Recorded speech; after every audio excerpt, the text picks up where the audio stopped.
Profound.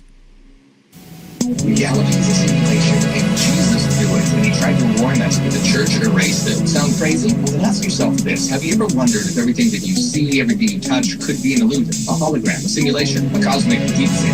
Jesus already figured this out 2,000 years ago. And what's even wilder is that modern physics is proving him right. See, today, scientists are discovering that matter doesn't even exist, that everything is just structured information, a projection from a higher reality. But here's the crazy part. An ancient book called The Sophia of Jesus Christ revealed the secret almost 2,000 years ago, and the church was so terrified of what it said.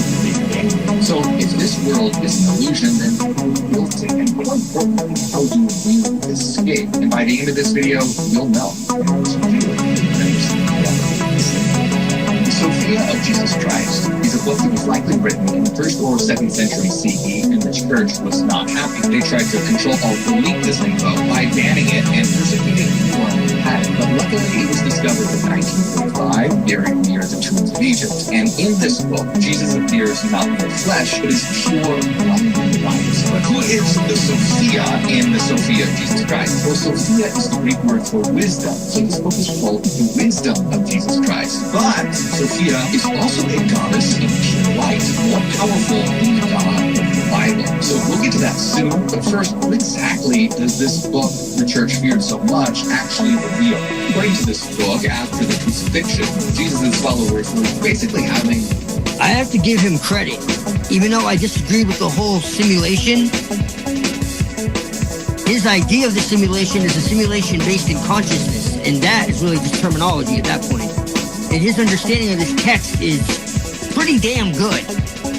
The man that they thought was going to bring it out in reality was just dead, game over. Or so they thought, because something insane happened. According to the Sophia of Jesus Christ, Jesus returned, but not in the way that anyone was expecting. He was about to reveal that this world was nothing like what it seems. The text says, the Savior appeared not in his previous form, but in the invisible spirit, and his likeness resembled a great angel of light. But his resemblance I must not describe. No mortal flesh could endure it, but only pure, perfect flesh. So this was Jesus 2.0, not as a body, but as light. A light that's so pure, the average person couldn't even look at it. So why is this important? Well, he wasn't just trying to make a dramatic entrance. Jesus was showing that he basically hacked his way out of the simulation. Because reality, it's not even matter. He was like Neo, free from the Matrix. And his message to the disciples, reality is God. Now, his disciples, which were 12 men and 7 women, according to this book, gathered around the mountain full of divination and joy.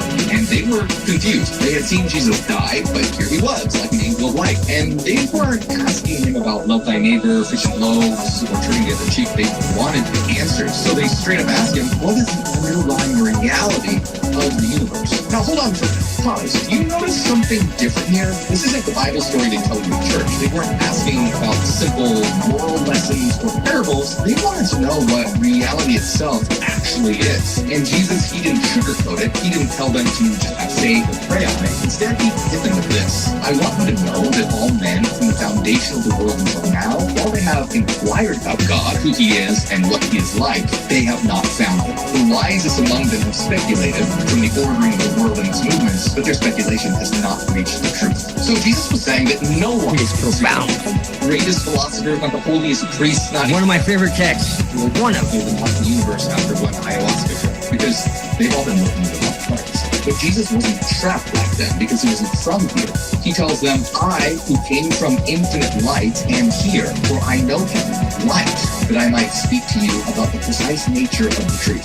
So Jesus is straight up saying that he came from beyond this world, beyond this simulation, this illusion, this prison of a false reality. And then he casually drops this bombshell. I want you to know that everything that exists was brought forth from a single source of infinite light, but the world itself is polluted. So did you catch that? He just said that everything that exists, everything was born from a singularity of infinite light. Do you know how crazy this is? This is a book that's almost 2,000 years old, and Jesus was literally talking about the Big Bang thousands of years before modern science even existed. But Jesus didn't stop there. The world we live in, he's saying it's not real, and that everything comes from light, but the material world is a polluted version of that something greater, purer, is hidden from us. All right, so maybe you're thinking, okay, but this is all just a bunch of mystical mumbo-jumbo speculation, right? Well, no, it turns out that modern physics has been inching towards the exact same conclusion, except instead of calling it divine revelation, they called it quantum mechanics. Enter David Bohm, who was one of the most influential physicists of the 20th century. He took one look at reality and basically said, yeah, this is all in a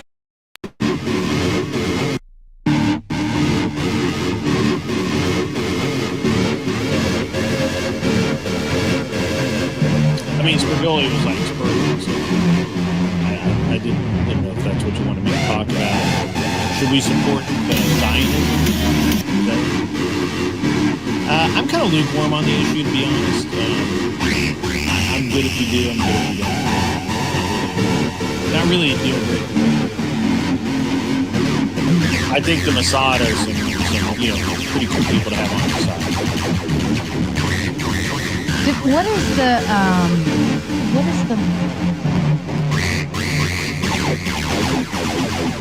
some pretty cool people. I think the Mossad are some pretty cool people to have on your side. What is the on your side. I think the Mossad are some pretty cool people to have on your side. There's some really deal breaker for me. I think the Mossad are some pretty cool people to have on your side. What is the Mossad? The Israeli version of the CIA. That's what it is. They're kind of like a Swiss Army knife. There's a bunch of different versions of them. Yeah, they have spies like the CIA. They have shop troops, assault troops, type guys. They're pretty cool. And girls. They have girls too. It's Israel's spy agency. Then you have Shin Bet, which is another agency that's kind of like the FBI. But it's basically the equivalent of CIA, but they're way, way better than the CIA. Trust me. They make our CIA look like amateurs, especially with the DEI that's infiltrated our CIA the last 5-10 years. Our CIA is a joke. The last 20 years, our CIA is a joke. Seriously. DEI ruined our CIA. DEI ruined our FBI. DEI ruined our military. DEI ruined everything. Think about it. Israel doesn't have the DEI problem we have. You know what I mean?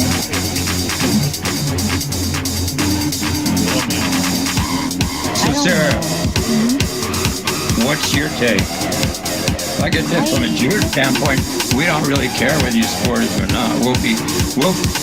First of all, America didn't send us arms. We get them from China or Russia or somewhere. You know what I'm saying? In other words, we've been around 4,000 years. We're not going anywhere. So it's just ridiculous to think. And as far as Palestine, let me just make this point. There's no Palestinian people. There never has been. That area was always the land of Israel in the old days. What happened was the Romans in 70 AD came along, kicked out a lot of the Jews right after Jesus and all this shit.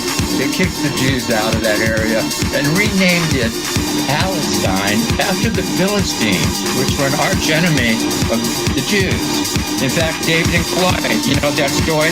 Goliath was a Philistine. The modern Palestinian people are not Philistines. What happened was, basically, the Romans renamed it Palestine, and then you had about 10, 12 different entities between the Romans and present day. You have the Romans, the Ottoman Empire, the British. Then the British started calling the whole area Palestine again. When in reality, there has never been a Palestinian people. They're basically the people in Palestine and the West Bank. They're really Arabs. They're basically, I'm going to educate you folks. They're Arabs, mostly from Egypt and Jordan. What happened was the British mandate in 1946, 48, whenever it was, basically said, we're going to take this land and split it. we're going to give, at first they were going to give Jordan and the land of Israel all to the Jewish people and call the whole thing Israel. Then the Jews said, well, you know, let's give a hope to these so-called fake Palestinian people, because the only reason they were called Palestinians is because the British continued to call that area Palestine. That's the only reason. So it was named Palestine by colonizers. Originally the Romans, and then the last colonizers were the British. They were colonizing it, so there really no, it's true, when it was called Palestine, the whole area was called Palestine, and you had Jews living there that were considered Palestinians only because the British named it Palestine. It really historically was never called Palestine. So it's kind of a weird thing. So these Palestinian people never really existed. They're just Arabs, basically. There's no Palestinian people. There's never been a look through history, never been a Palestinian nation ever. The Palestinian, listen, I'll prove it. The word Palestine is not even mentioned in the fucking Quran. I dare anybody. It's not mentioned. The word Palestine is not mentioned in the Old Testament, not mentioned in the New Testament, and it's not even mentioned in the fucking Quran. Why? Because they didn't view it as Palestine. You know what happened was, it only became Palestine when Jews started moving back there. The Arabs said, you know what, we need to create a fake people. Let's call these people Palestinians. These Arabs who are really... So what happened was, and when Israel, when the British mandate came down in 46 to 48, and they split the land, guess where most of these so-called fake Palestinian Arabs went? They're really just Arabs. Let's get down to the brass tacks. They were created as a fake people. They don't have really any history as far as Palestine goes, and basically they moved most of them into Jordan. Jordan was given the home of these people, okay? That's where most of them went. And what happened was, a few of them hung over in the West Bank, and the remaining, here's what happened. Egypt was controlled. Here's my proof. In 48, when the Arabs attacked Israel, it was the Arabs attacking. It was Egypt, Lebanon, Syria, and Jordan. There was no mention of any Palestinians taking. And the Gaza Strip, before Israel took it over, was controlled by Egypt. By 48 until the early 70s. What happened was Israel won the Sinai and the Gaza Strip in the Six-Day War. Listen, they took the Sinai in the Six-Day War. What happened was, 20 years ago, Israel left Gaza.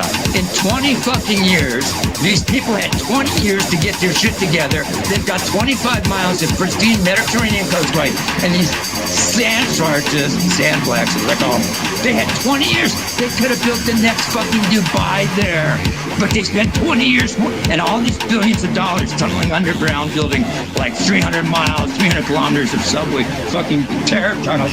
These fuckers these motherfuckers have better land than fucking Dubai. Don't you people get it? So, wait, 20 fucking years. Ninja. Welcome to Made by Machinebob 2. And yeah, we're looking at a Zionism debate. I don't know how the rest of these series are gonna go. I have quite a curriculum today. In terms of looking at Jim Bob. I mean not Jim Bob, but Andrew Wilson and Raging Tomato. Sorry, I had to burp right into the mic there. Blessings, Simon. Been eating a lot of food, breaking my fast, but yeah, blessings. Thank you guys for being here. We're going to cover some Zionist debate, and I'm pretty sure I know what part I left out at last time, and I have some other videos I've actually recently discovered about the Zionist debate prism. There's a whole Zionism debate prism. They're trying to rope Christianity and Islam into the Zionist circus. Which might not be a surprise to anyone, but obviously willing participants like Andrew Wilson, okay, and Made by Jubob, right? They're willing participants in a sort of cover-up, right? Because, as I said earlier, they'll attack Protestants and Muslims as Gnostics, right? So they lump everything into one bundle, right? Except for the Jews. They don't make any videos critiquing the Jews, right, which they claim themselves to be the real Jews. We know the relationship of the Orthodox Church to Israel and the property they hold in Israel, right? That's part and parcel of the whole thing. The whole claim of Zionism, okay, is not a claim that has to do with Judaism. Okay, so Zionism does not equal Judaism, right? That's the first thing that I want to cover, right? Yep. Okay, so that's the first thing people need to realize, okay, in this whole thing. It need not equal Judaism, right? Okay, so let's see what the comments we have, because I know there's a question that asks that directly, right? What is Zionism, right? So we'll quickly get into that, and then we'll get into this debate, and then I have some other videos I found, okay, and then I have some ayahs from the Quran I'll read, okay, that clear up some of the lies of Andrew Wilson, right? Because as I said, his whole scheme is to rope everyone else into the same schema, right? That he, accepts, right? So that everybody else can't critique the Jews same as him, right? So his idea is to make it neutral, right? Okay. So there's two sides, right? One is pro-Zionism, the other is supposed to be anti-Zionism, right? But the side that Wilson takes is not anti-Zionism. That's what's surprising. He does not oppose Zionism during a debate where he's on the con side to oppose Zionism, right? He actually says that Christians should be neutral on the question of Zionism, right? Meanwhile, opposing his debate partner's position, right, that you should actively support Zionism, right? So obviously one side is winning in that war. The Zionists are winning. So support for the status quo means support for the Zionists. It's pretty obvious, right?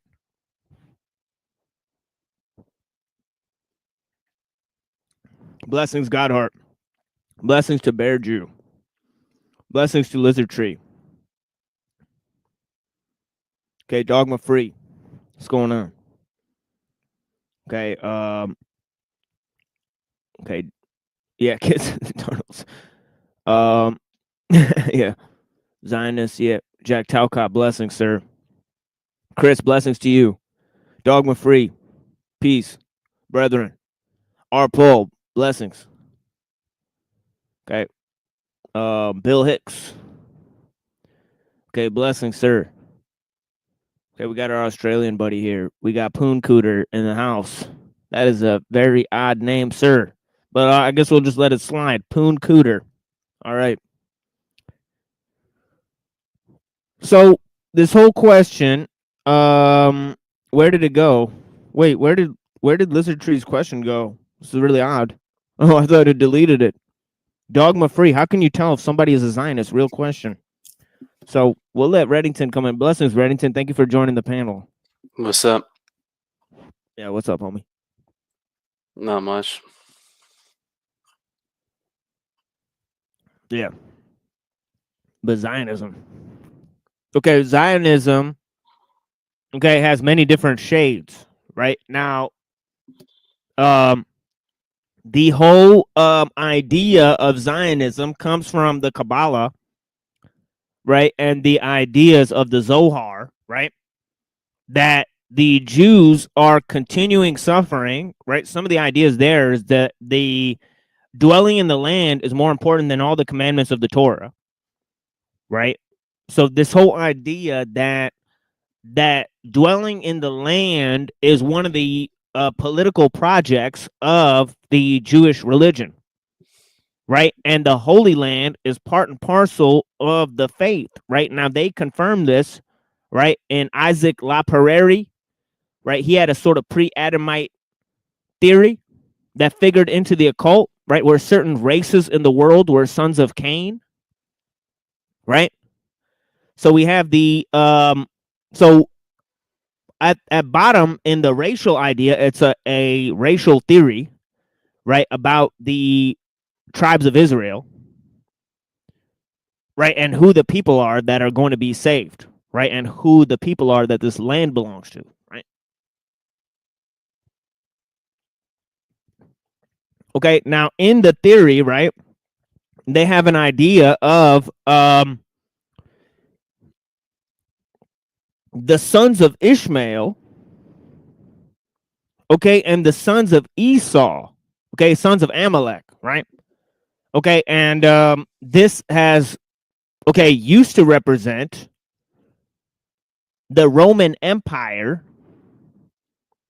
okay, and the Islamic Empire, but it's gone to represent all of the Christian world and all of the Islamic world in general. Okay, now there's many different formulas in the Zohar that basically equate to the sons of Ishmael and the sons of Esau having a war with each other, right? In which the Jews will essentially become the side, right, that rules the earth after this, right? So there's this entire schema there, right, within the ancient writings, right? Now, outside of this, because not all of the Jews actually believe that, right? Some of them believe that that's a nut job theory, right? That is a radical theory that by people who follow a very mystical branch, and some of them believe the Messiah already came. And there's all these questions about who the Messiah is and about how what conditions have to be met for the Messiah to be brought into the frame, right? Now, political Zionism started in 1895, right, with Der Judenstaat, right, which is a work by Theodor Herzl, right, and then they began the World Zionist Congress. Okay, and the World Zionist Congress was fundamental in securing the land area, right, of Israel. Okay, and see, the first Prime Minister of Israel, David Ben Gurion, he was president of the World Zionist Congress at one point in time, right?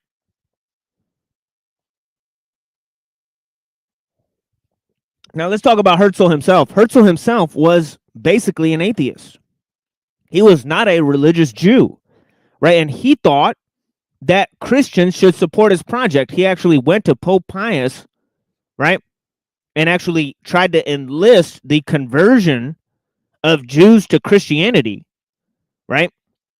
In order to support, so that they would support the Jewish state, right? So he had all these political maneuvers. He was sort of a Machiavellian, in a lot of ways, right? And this guy, Theodor Herzl, he invented political Zionism. Now, Christian Zionism, that has its roots within Protestantism, right? Radical Protestant teachings, right, that led to the dispensationalists and the millenarianists, right? Factions, right? Now, this was through John Nelson Darby, right? And expanding from that, okay, the Schofield Bible, and of course, people can look into the history of the Lotus Foundation and Samuel Untermeyer and how they were all, the Oxford Press, how it was responsible for publishing the Schofield Bible and all of these types of the history of that, and how it was supposed to. There's a lot of connections between how it was supposed to support the project of political Zionism, right? So they enlisted projects for religious subversion. We are seeing one of them today on the Raging Tomato, right? It's a project for political subversion to support the Zion Don, right? Trump, right?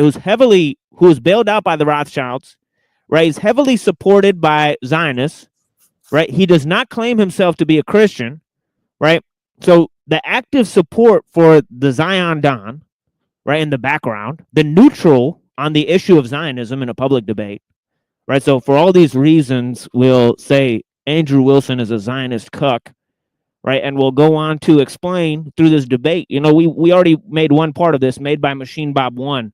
It's available on the channel Cyber Caliphate. Right now, there's two channels called Cyber Caliphate, right? Okay, the other one got iced.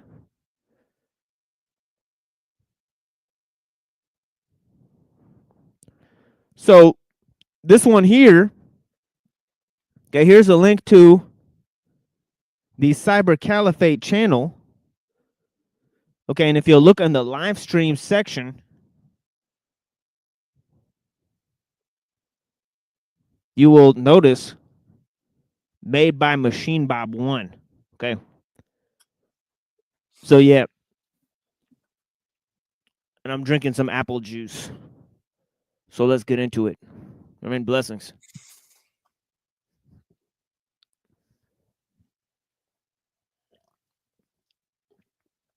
As I promised, Made by Machinebob 2. The link is pinned. Okay, and as I said, we have quite a curriculum here. Let's get into this. Should Christians support Zionism? Okay, we're just chilling out watching this debate. And as I said, this debate will be, this review, 2 parts of a review will be exclusively available on the Cyber Caliphate channel. Okay, so if you haven't subscribed to that channel, okay, it looks like we have 97 subscribers. It's pretty good. Okay, so this is the channel here, Cyber Caliphate. Thank you guys. Blessings. This video will be gone from this particular channel, The Machine Lives, right? It will only be available on Cyber Caliphate. So make sure you subscribe there. Blessings to the 14 people watching here. I appreciate you guys. Even if they live a good life, like they just go straight to hell, burn in hell for eternity. The devil's fucking shoving a pitchfork up your ass. I don't believe that. So, I mean, call me a bad Christian, but I just don't believe it. Okay, so when you are brought the word and you reject the word over and over and over and over and over and over again, and you die, then there, in your worldview, there's a big reveal. They don't reject the word; they reject the New Testament. So the word, the gospel means what? What does the gospel mean? Hey, what if we're wrong? What if Jews have it right? Then why aren't you a Jew? I mean, I'm not saying that I believe that. I'm saying, what if? Yeah, right? I mean, what if would be a logical impossibility from the purview of a Christian, right? Well, you asked me to fucking make a hypothetical earlier about fucking. Yeah, but it was a logically possible and probable hypothetical. Even this is possible. Okay, so hang on. So if that's the case, so this goes to a major question that Christians often,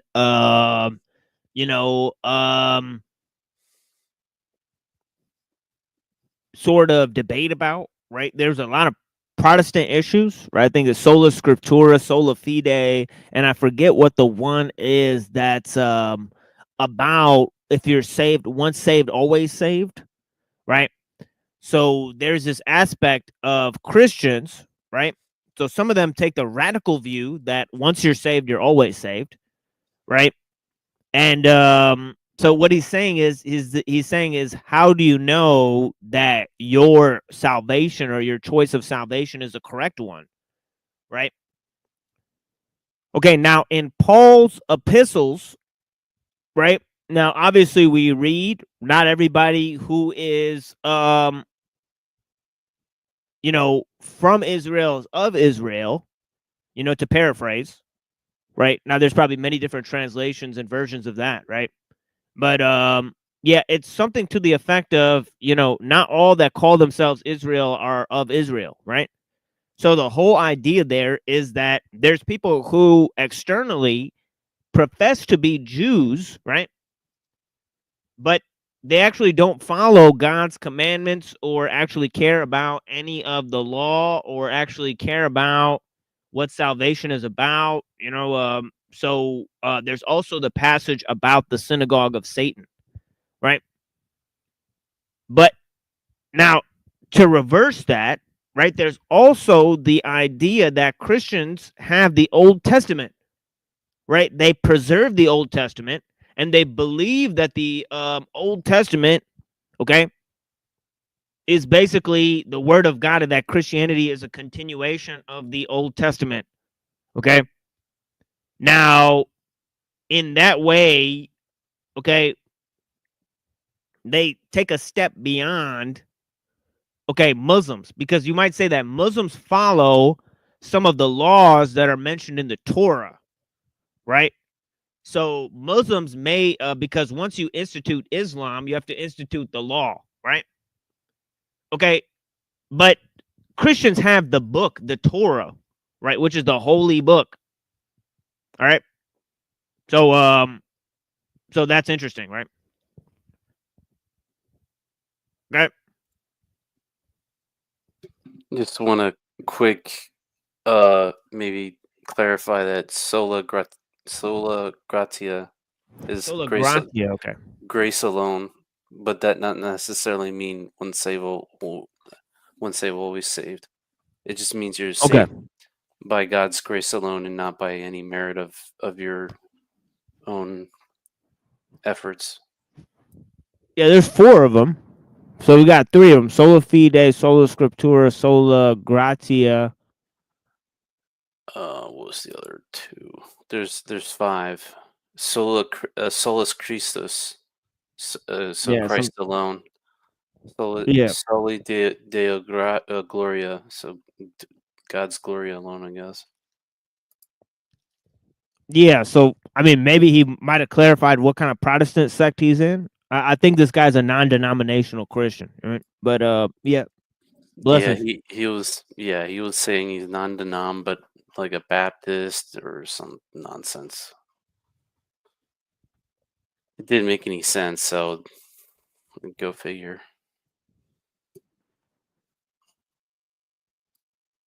Anything is possible, or contradictions possible? Sure. Oh, okay. People make contradictions all the time. Yeah. So an existing contradiction is possible. Like you cannot be you at the same time you're you. That's possible. I'm the dude playing the dude disguised as another dude. Mm-hmm. You can be the thing which you're not. Can we go over a couple more things because this is getting boring? Jesus yeah, that's nice. I'm not quite ready to let you kind of off the hook just yet. I don't give a fuck. I'd like to know. You asked a whole bunch of questions. Yeah, I'd like to know real quick.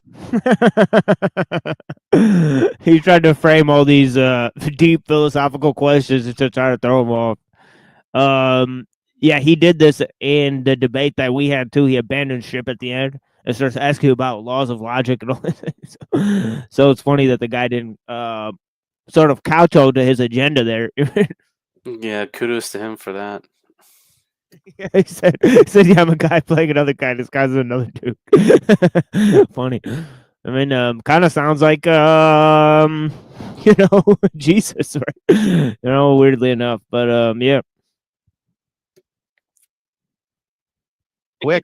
Allow, just like to know allow real me for quick. just a moment, just to confirm, Misfit, you do have the affirmative side, which means Andrew can come in and try to kind of like tear down your argument since you're in the affirmative position. Sure. I mean, certainly that doesn't mean you can't ask questions, but it is his job to poke holes in your argument. Okay, go ahead. Continue. And I'm also willing to allow the cross-examination like I did and gave you the refutations with Romans like I did. But also, so I just want to make sure that I get this right. If you actually believe then that if you're on Earth and you're Jewish and you die of a heart attack, that you're going to meet Jesus and he's going to just reveal that he's Jesus, I don't actually understand the principle of Christianity at all and the idea of faith in Christ for salvation on Earth, because you would just be given the choice when you die after it's been revealed to you beyond all shadow of a doubt that it's true. What would the point of faith even be? That makes no sense, dude. Yeah, I understand. I was referring more to the Olam Hazeh thing that I read up, and I am Googling it right now, but just hear me out, okay? Judaism historically focuses on this world over the world to come. But the afterlife belief exists, right? The world to come, literally the Garden of Eden. That's in some of the Talmudic texts. Many traditional Jews, based on Daniel 12:2, expect a bodily resurrection. They believe different than we do. I'm asking you about Christians. But I already told you, I believe what you believe. All right. So this is a major issue, right? Some of the Jews don't believe in hell, right? They don't believe in the resurrection at all, right? There's other Jews, right? And this was a belief among the Sadducees in the past, right? And there's also some Jews that believe that today, right? Strangely enough, right? So there's sects of Jews that believe that today, right? Now the second issue is between a spiritual body and a bodily resurrection, a physical bodily resurrection. Right? Now the Jews that do believe in the resurrection, they believe in a bodily resurrection, okay? And not a spiritual body, as Paul puts it in his letters. Okay, so this is another major distinction that the people watching this should be aware of, okay? Yet they're not making these distinctions at all. They're actually not educating the public on any of the key issues, right? They're just going around the major points, right? One guy avidly supports Zionism. The other guy hides his support for Zionism by saying he's neutral. Okay, so, two Zionists debating about it, right? And none of them actually elucidating the major issues. We've been through now almost an hour of this. Okay, and I was careful to find the minute where we left off in the debate. Okay, so the people that watch part one, they'll see, this is absolute defeat, right? For both of them. It's kind of funny that it's even a debate topic. You'd think they'd do Right. some other topic. It's very strange. Right. It's kind of weird. And why now? Right?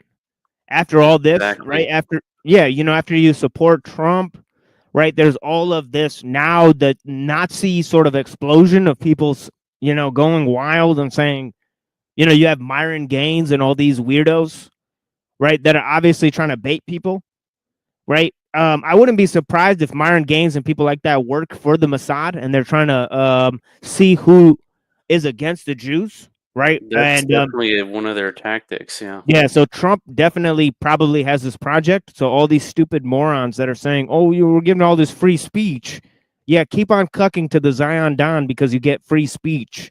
You get your little Get your little Twitter account or some little shit. scraps, yeah, little dog scraps. So you believe that when a Jew has a heart attack and dies, if No, I don't. if he rejected Christ, he doesn't go to heaven, right? See, I don't. You keep the gaslighting thing with the rejection of Christ. They don't believe that Christ is the Messiah. They don't. So they reject him. No, That's they a don't rejection. They reject him as the Messiah. They don't Yes. reject him. You Do they believe that Jesus Christ is God? No, but that's Then you're it's using rejection of Christ. you're That's that using it as- simple. nope, you're using it. As Yes. you're using it as a negative connotation. It is a negative. It's a rejection. I don't like. Listen. Okay. Let me get this right. You need to stop getting so. If loud. there You are is going to have a heart if attack. there is a trans person, right? Sure. Do you accept that they're the gender that they say they are? Do you accept that? No. So you This is reject it. categorical error. Okay. And what is the criteria for you to reject a thing? You don't believe it, right? Correct. I don't believe. Okay. Well, then, do Jews believe that Jesus is?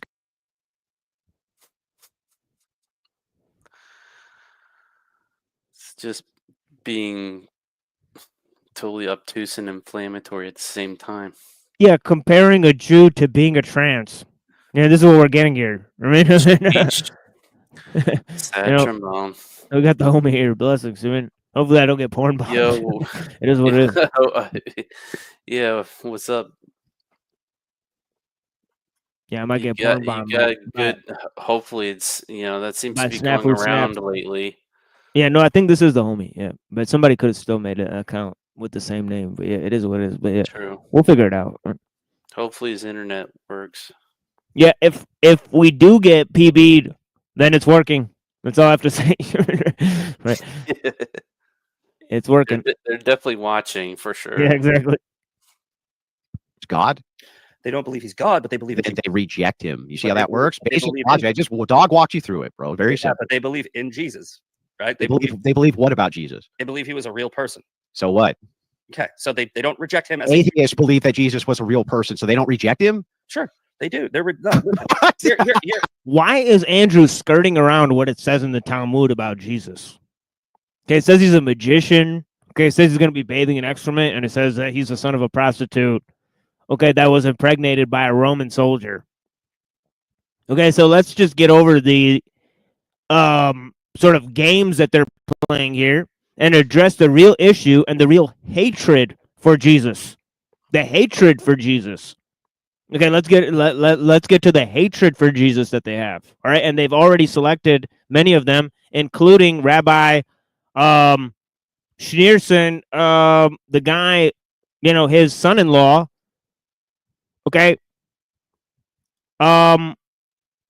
Jared Kushner going to the grave of Schneerson. Okay, and calling him the Messiah. Right?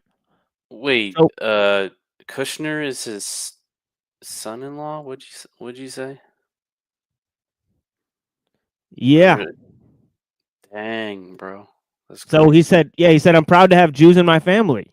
I mean, so this is the thing, is that the Zion Don totally supports Jews who would blaspheme the name of Jesus. I mean, and this is the thing, he won't even put his hand on the Bible, right? And this guy supports him, right? But but we're supposed to, look at the clown laugh. I mean, it's just amazing. I mean, yeah, that was a good pause. Yeah. Yeah, I mean, laughing all the way to the bank. I mean, what are they trying to say? Like him not putting the hand on the Bible thing?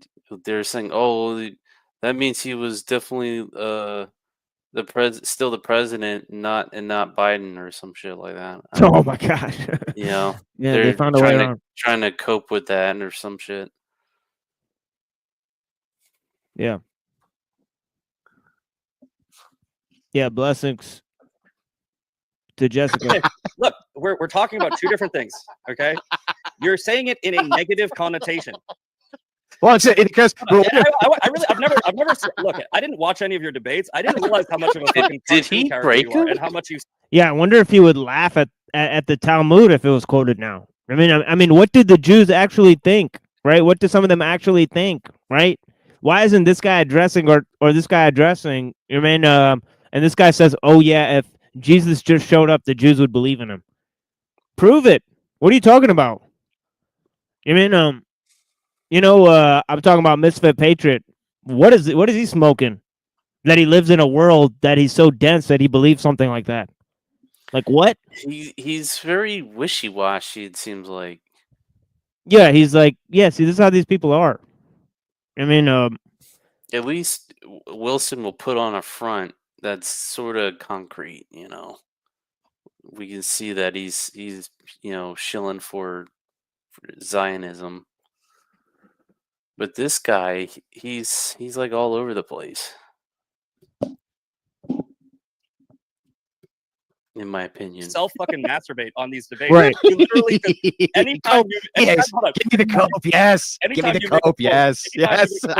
Finish it up, boys. Anytime you make a point, you have this out-of-body experience where you literally you have a fucking meltdown. I mean, I've heard some stupid shit before, oh but God, look at how awesome I am. Dude, do you have a real job? Like, do you have a job, like, do you have a 9 to 5? yeah, I was. What the hell? I'm like you. I saw some of your like garbage carpentry. I was a robotics mechanic. Carpentry? Yeah, Yeah. no. Bro, All right, gentlemen. the fact that you said that proves that you didn't look at my work.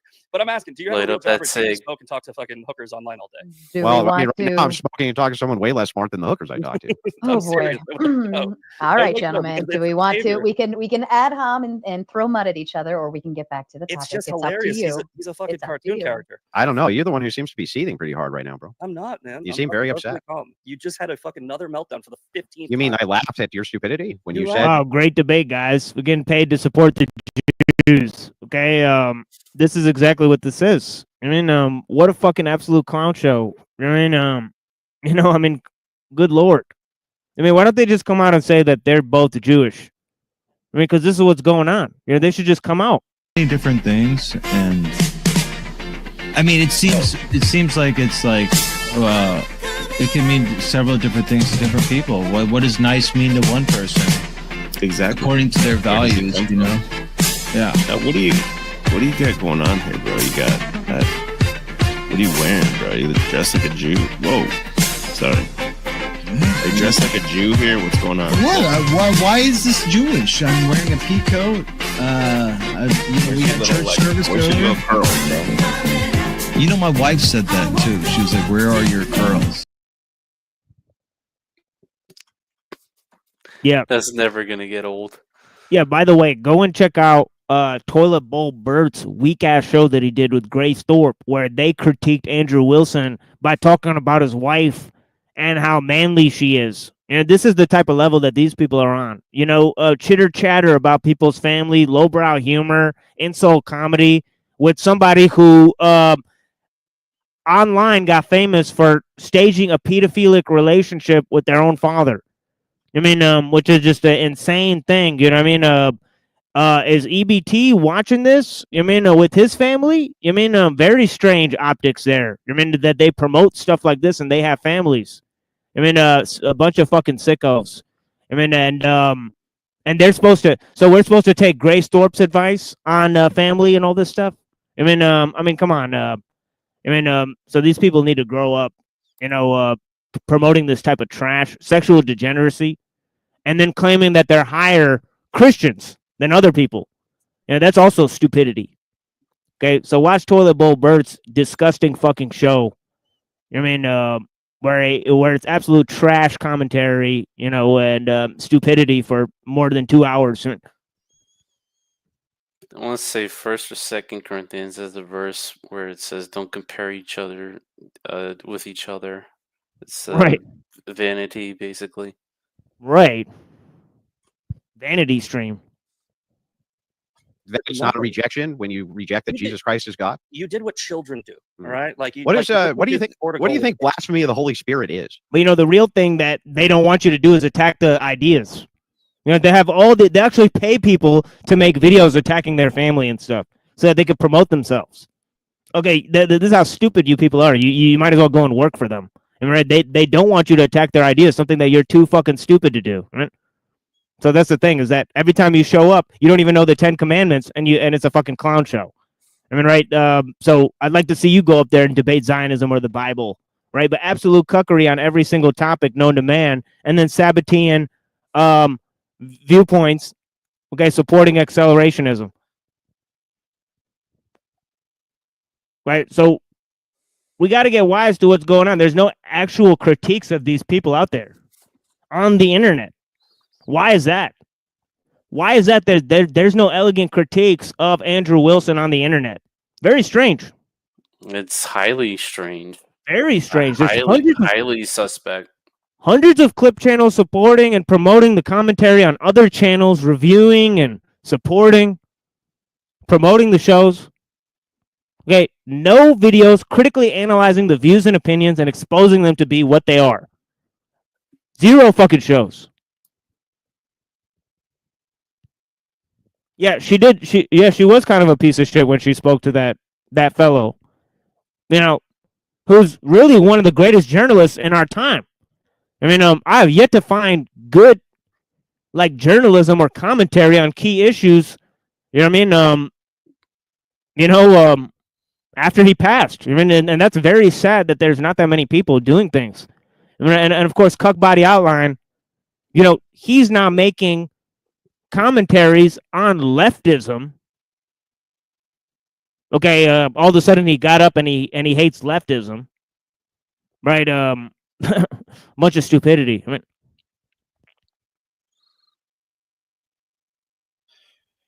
It's rejecting the divinity of Christ, right? Sure. Yeah. Yeah, and don't Jews reject the divinity of Christ? Yes, they reject. And what's the they one reject him as unforgivable sin? Messiah. What's the one unforgivable sin?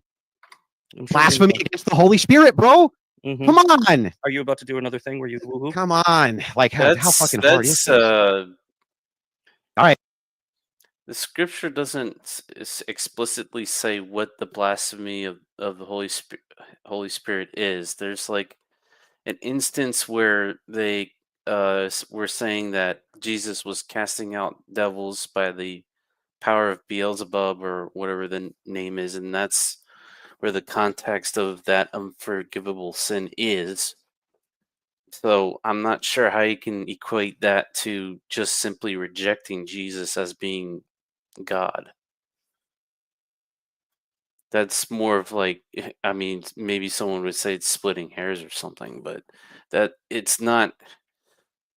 That the whole concept is messy, and I don't think it really is uh, has a point to Christianity at all. But that's, I guess, off topic to what we're doing here. well, I mean, if you wanted to get real about it, you know, the gospels that are firmly in support of Jesus and his connection to the Jews, okay, would be Matthew and Luke. Right now, Yeah. Mark and John, they don't really talk about it too much. Now, if you're going to take Mark and John seriously, then the Jews get a pretty bad rap. Let's just put it that way. Especially John. Yeah, and John, they're not good at all, right? So if you take the four gospels seriously and you amalgamate them, right? Now, Paul and Acts tries to do something to, you know, sort of extend a call to those so-called quote-unquote Jewish Christians, okay, in line of Paul and James and the Jerusalem Council, right? So there's some Jewish laws that are kept on the books, right? Now, all of these things, most people who don't study the Gospels or the Bible, they won't really understand what the fuck I'm talking about, right? But that's there why there was 4 things, I think: abstaining from blood, no sacrifices to idols, etc. Right. Right. I mean, this was literally a an atheist and a Muslim explaining it to you so-called Christians. I mean, have shame on yourself. I mean, I forget more. I forget a lot more than what I yeah, used but I to. mean, just the fact that you knew that much about it, what I was talking about, I mean, is incredible. I mean, compared It's to most people. yeah, it's Acts 15. I think Paul is probably like the first subversion of Christianity, really. Yeah, there's some arguments to be made for that. And, I mean, there was and is still sects of Christianity that reject Paul. So I heard I kind of heard Big Tech float that idea out on Breakfast Tacos the other day. I was pretty exciting. I must have missed that one. Yeah, he kind of went down the Adam Green road for half a second, and Was that when they're reviewing the debate Yeah, between yeah. Peterson and Yeah. Wilson? Yeah, which absolute disaster of the debate. Figures. You know, the stupidest debate of all time. I could wreck his positions within 2 minutes on Christian nationalism. It's an absolute clown show. The whole Sinfonia position is complete nonsense. He doesn't want to change anything about the existing government. He just wants the church to work in tandem with it, right? And he proves it during that entire debate, right? Never to mention Romans 13, where they clearly distinguish between the law, righteousness, okay, that exists within the heart, and also the idea of the state. It says follow the the authorities so that they don't become a hindrance to your faith. Right? And then Right. it talks about the law. It says the law was made for transgressions. Okay, and it says that those who are righteous, they have the law inscribed on their hearts. So it clearly distinguishes between righteousness, the law, and the state. All these three. Paul has no problem distinguishing between the three, but this fucking dope has a problem. Right? How's that possible? That's where the phrase "the powers that be" came from, is from that chapter. Yeah. So the whole Christian nationalist position is completely 100% untenable. I can explain. I just explained it, and I can expand on any of those points within minutes. Right. So the stupidity of the claim is ridiculous. I mean, is ridiculousness. And Symphonia basically means that you don't want to change anything about the existing government. Right. So yeah, I mean, absolute clown show. And they're liberals that are, basically communists and monarchists, and that are then telling you to support Christianity so that you can support conservatism, which is just literally techno-liberalism, because of the fucking Zion Don and Elon Musk. I mean, so this is their so-called great positions. Support this so-called trend, and you'll probably end up less than a footnote on the page of history. I mean, this is not a powerful movement and a powerful ideology by any stretch of the imagination, folks. Hey, yeah, I'm ready for your cross-examination. There whenever. we go. Okay, hold on one sec. In fact, like literally whatever you want to talk about, I'm happy to talk about. Whatever it is. I don't even care. Oh my God, get to the point. Get to the You're point. an hour in. Okay, good. You're doing fine. No, I'm not trying to run away from the bait. I told you earlier tonight I am fucking tired, but I will continue. Not tapping out, just checking. Okay. So shit, I fucking lost it. It doesn't even matter. The Zionism argument, right? Let's go back. Absolute stooge of an opponent. Let me just say that. This guy doesn't appear to be a scholar. He's fumbling on all of his points. He's not made a single point. When will Andrew Wilson actually debate a capable person? Somebody who's a scholar? Somebody who has PhD in their name? You guys wondering when he's going to get to a real... I mean, he's a debate master. Why doesn't he debate PhDs and scholars? Has anybody ever asked themselves this? He gets paid to debate literal fucking stooges. Right? Has anybody ever asked themselves this? Very strange optics, right? Back to the... This guy can't remember his points now. I mean, this is a total shit show. The modern Zionism, right? Theodore Herzl's reasoning and rationale. Oh, finally. An hour in, they mentioned Theodore Herzl here. For wanting the Jewish people, right? Now, I assume that you'll agree that meant ethnically and religiously. The Jewish people. No, it didn't. It didn't mean religiously at all. It just meant ethnically, as I explained. So he's fumbled on the definition of political Zionism according to Herzl. This guy, like I said, he's absolute fucking stooge. He doesn't even know what he's debating, right?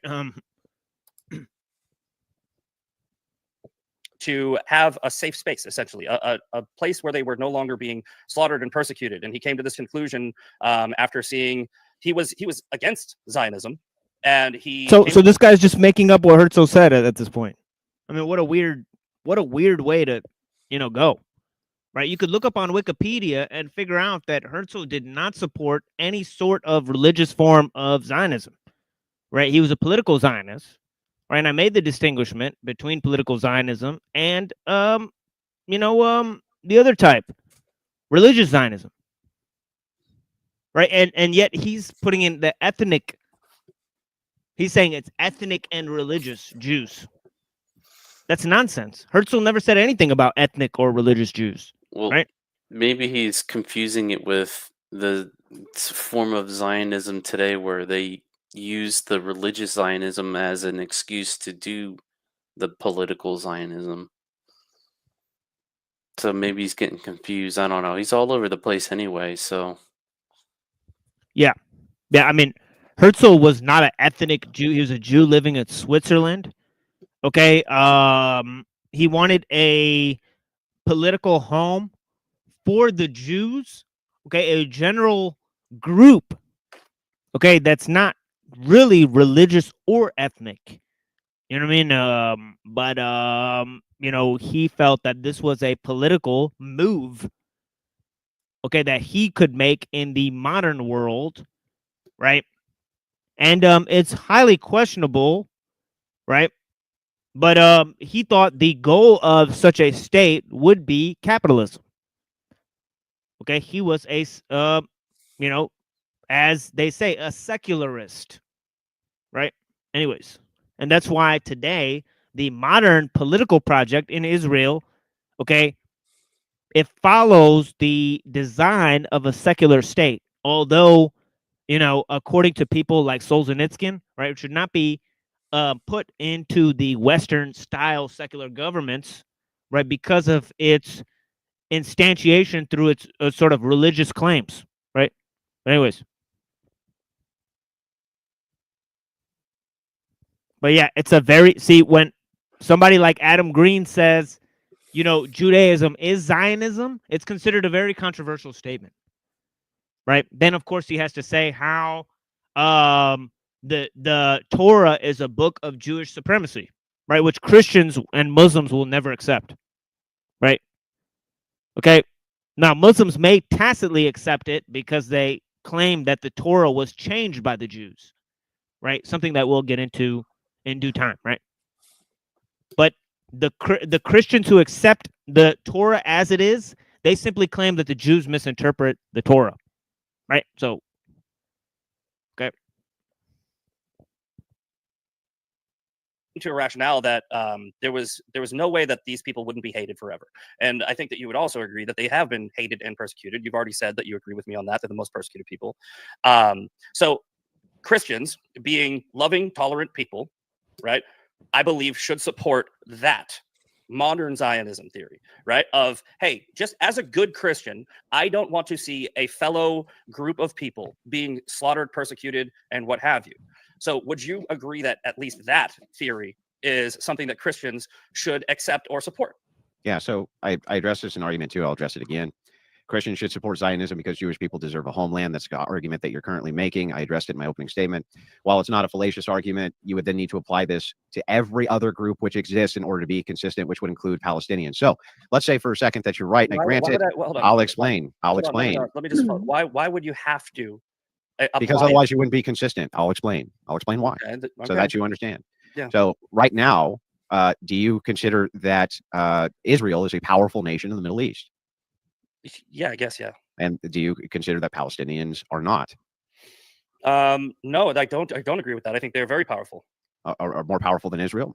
The Palestinians? I mean, with their backing, then potentially, yeah. They are backed by the nation itself. It's not a nation. Okay, if it was. Well, if it's not a nation, then it can't be more powerful than the nation of Israel, Yeah, it's right? a region. It's a region in Israel. Okay. Palestine So is I'll a just grant it. I'll grant it, right? So Palestine's not even a nation, right? Mhm. I'll just grant all of this. So then in this case, right, if they're a persecuted people group, don't they also deserve to have a homeland? But Doesn't every people group, in other words, who's ever been persecuted, Yes, deserve a homeland? No, I agree with that. The Do whites Palestinians deserve a homeland? Huh? Do white people deserve a homeland? White's a race, not an ethnicity. What do you think an ethnicity is? An ethnicity is an ethnic background. There are only 4 races. There's white, black, Caucasoid, Negroid, Mongoloid, and Australoid. Those are your 4 main races. Well, that's wrong, Ted. That's old It's not- taxonomy. it's not That's wrong. old taxonomy, just so you know. You're making a taxonomical classification, just so you understand, real quick, just so you know. Even if it were the case, hang on, I'll just grant you that it's just an ethnicity, not even. Well, why would you apply it to ethnicity and not race? Why couldn't we apply it to race? We could apply. Well, then what's the we could apply problem? it to those 4 races. So just to be consistent, why can't I believe that every single race and ethnicity deserves to live in peace and deserves to have a homeland. So yeah, we'll agree on that. But so then every single race and people group and ethnicity. Christians should always support peace and being against anybody being persecuted. That's my argument. My argument is, as a Christian, you should always support that. Yes, the Palestinian people, the peaceful Palestinian people, not the terrorists, right? Because you need should be supported. Yes, 100%. Okay, so then the idea for Christian neutrality is actually the best one, right? Because regardless of who's being persecuted where, we should be neutral in the conflict. That way we can aid whoever is being persecuted, right? Sure. Yeah, I actually do it. So there's his position, right? But he just said that Israel is winning. So neutrality would help the winning side. Right? I mean, am I too high here, or what's going on here, folks? I mean, he just said, okay, he just demonstrated in front of the guy, right, that one is a nation, one is not a nation. The Palestinians are not as powerful as the Israelis, right? One is being persecuted, right? Okay, and the other has been persecuted in the past. Right. So which one should he support? Right. And then he said his conclusion is that you should be neutral on both sides. Very weird conclusion. Right. When it would seem that since one side is in danger of being persecuted more than the other, not to mention that they're being persecuted by the other side. Right. I mean, wow. I mean, right. So I can't believe Andrew Wilson is, still, by admitting that the Palestinians are losing to the Israelis, right, and being persecuted, he admitted both things, right? But then he said we should be neutral on both sides. Very weird. So I wonder if so my question then is, I wonder if Andrew Wilson thinks that Christians should stop persecution of other people. I mean, the other guy said that yes, they should, right? So at least we know, okay, his position is untenable because he said we should support anybody who's being persecuted. Okay. Okay, that means we have to support everybody because everybody's been persecuted at some point, right? Is a claim that Andrew Wilson is going to get to, which is another stupid idea, obviously, right? But let's look at Andrew's position. Does he believe that Christians should support persecuted peoples? Because if so, then why does he take a position of neutrality, which tacitly supports Zionism and also support the Zion Don, obviously? Right, so he doesn't just tacitly support Zionism. In other places, he fully supports it.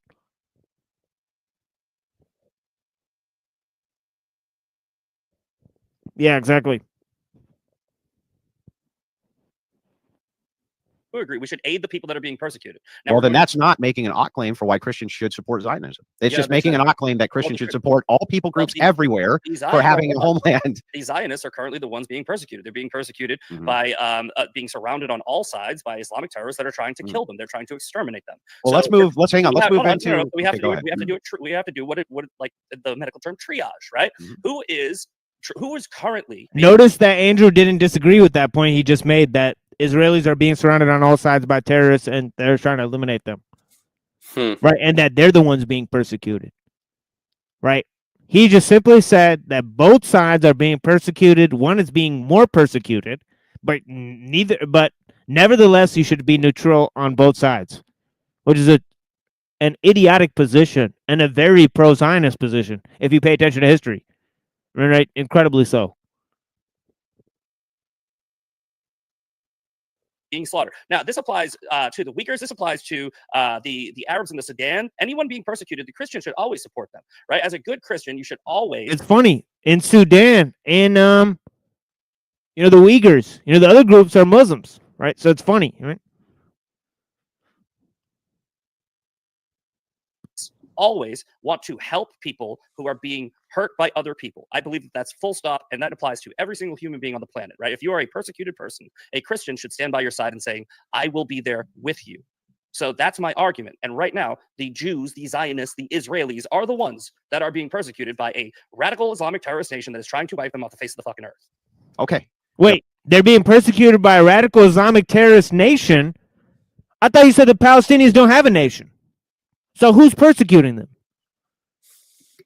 Which nation, which Islamic nation is persecuting them? This is getting stranger and stranger.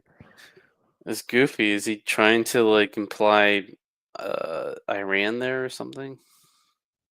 Yeah, maybe Iran. I don't think that would work very well, but yeah, I mean, I don't know. You know, he didn't really say. You know, maybe he's gonna start talking about Iran. Let's see. So just so I understand, Christians should support all persecuted people groups, right? I guess in this case, you think that Jews are persecuted. Wait, what was that, Red? My bet is that he won't. Yeah, really. Yeah, or he'll forget, right? Yeah, right. He seems to forget a lot. Yeah, he's not the brightest crayon in the box here. People group, and so therefore Christians ought to support them. Correct. However, if Jews become not a persecuted people group, then Christians don't need to support them, right? Yeah, I mean, they wouldn't need to prioritize. Then the ought is not the support of. Then the ought is not. Hang on, the ought is not then for Zionism. The ought is just any persecuted group. No, Christians. Hang on, stop. I'll prove it. I'm going to demonstrate it so that you understand. It's just logic, bro. I'm just helping you out with some logic here. It is the case that you think all persecuted people groups should be supported by Christians. All, doesn't matter who it is. Then if the nation of Israel and the people in it are no longer a persecuted people group, there's no actual reason you can give for Christians to support them anymore. Do you understand? Well, they would have to remain in peace, but you can let me know when that happens. Okay, but if they are in a peaceful nation, right? If they're not being attacked, this and that, why should we support them then? I mean, yeah, what's your definition of support? Well, military. Wait, he previously said that not all of them are attackers. Right? He said that, you know, the ones that aren't attacking, you should go and try to find a home for them. Right? That's fine to support the persecuted Palestinians. Right? He previously said that. So now he's saying that they're all attacking them. So it's very strange. I mean, what position does he really hold? And how come Andrew Wilson is not pressing him the way that I'm finding all these holes in his argument? Right? What's wrong with Andrew? The Zionist cuck. Aid or like, I mean, yeah, I mean, yes, we would. If they were not a persecuted people, they were a self-sustaining peaceful nation. Then of course, yes, we wouldn't need to necessarily support them. Go on, Piers Morgan again, Andrew, or get paid by Jeff Zucker or any of those people that run those absurd programs. I mean, let's be honest; these are the types of people, right? Jeff Zucker, Rupert Murdoch, right? Clear Zionists, right? That support Zionism. Okay, now Murdoch, I got wrong that he's, I claimed he was Jewish, right? He claims to be a Christian, right? But you could tell his very Zionist-friendly views, right? So, they support and get paid, and they get most of their views and supporters from appearing on these large platforms, okay, that are literally bought and paid for by Zionists. Right? And or just ethnic Jews, right? Which ethnic Jews are not always Zionists, as I said, but sometimes they put their dog in the fight, obviously. On which side you would presume, right? They're going to support their own people, right?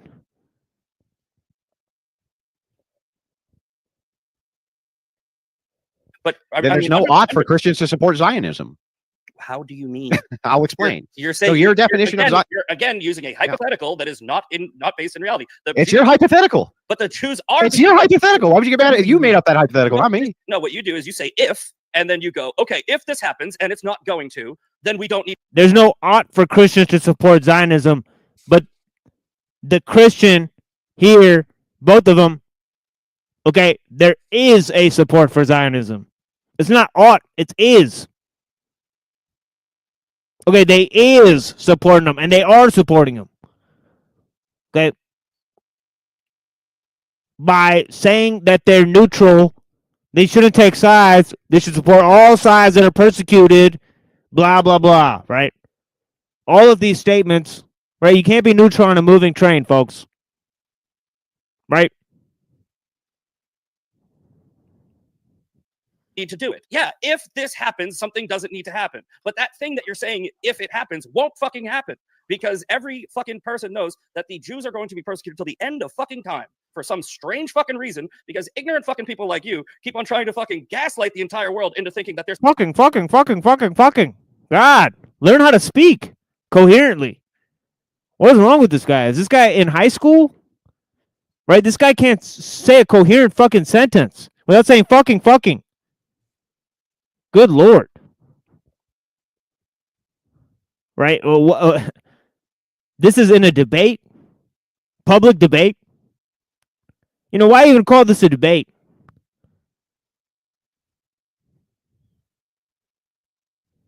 Right? I've seen better arguments, you know what I mean? You know, at the trailer park home. You know, with two people on meth. I mean, there's some fucking, they're not a victim. They are a victim. They've always I'm sorry, can you just point out when I made any claim like that ever? No, but you're insinuating it with your Can you show me when I insinuated anything like that ever? Well, let's rewind later. How about we move on? So you just made it all up again? Yes, I made it all up. Yeah, you made up all that rhetoric that you just spewed was completely made up. I didn't make any claims. In fact, it granted all of these as arguments that you're making. Your argument is Christians shouldn't support Zionism. Okay? Yeah, Zionism, yeah. Your argument is Christians shouldn't support that has nothing to do with Judaism. That has nothing to do with persecuting anybody. 95% of Zionists are Jews. So what? It's okay. So you're saying I don't support 95% of Jews. No, I'm saying I don't support a thing. Well, here's the thing. I don't support 100% of Jewish belief in Judaism. I support another false statement. He said 95% of Zionists are Jews. That's totally false. Most Zionists are Christians. Yep. There's not even that many Jews on earth as many as there are Zionist Christians. Okay, come on, dude.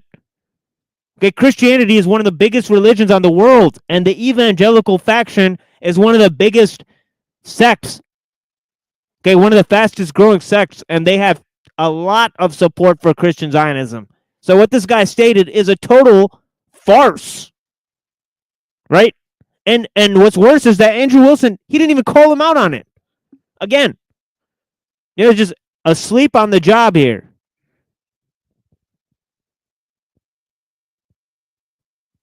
Because I'm a Christian. Don't you? Aren't you opposed to 100% of Jews when it comes to Christianity, sir? No, because they're no. We are Judeo-Christian. We share. What? What does Judeo-Christian mean? What does that mean? Wait, now Andrew Wilson is opposed to 100% of Jews? This is really rich, folks. So he supports the Zion Don, but he's against 100% of Jews, folks. How does that exactly calculate? Let's do the math on that one. How can that be true? I'm literally floored by the statement that Christians in the Bible, okay, that the Orthodox Church literally claims that it is Israel. Right? But you don't support 100% of Jews. Right? What about the Jewish Christians that are mentioned in the book of Acts? I'm really confused.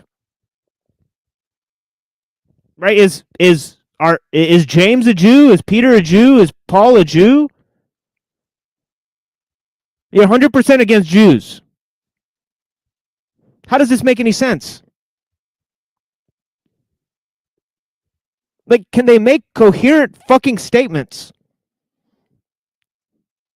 This is a live debate.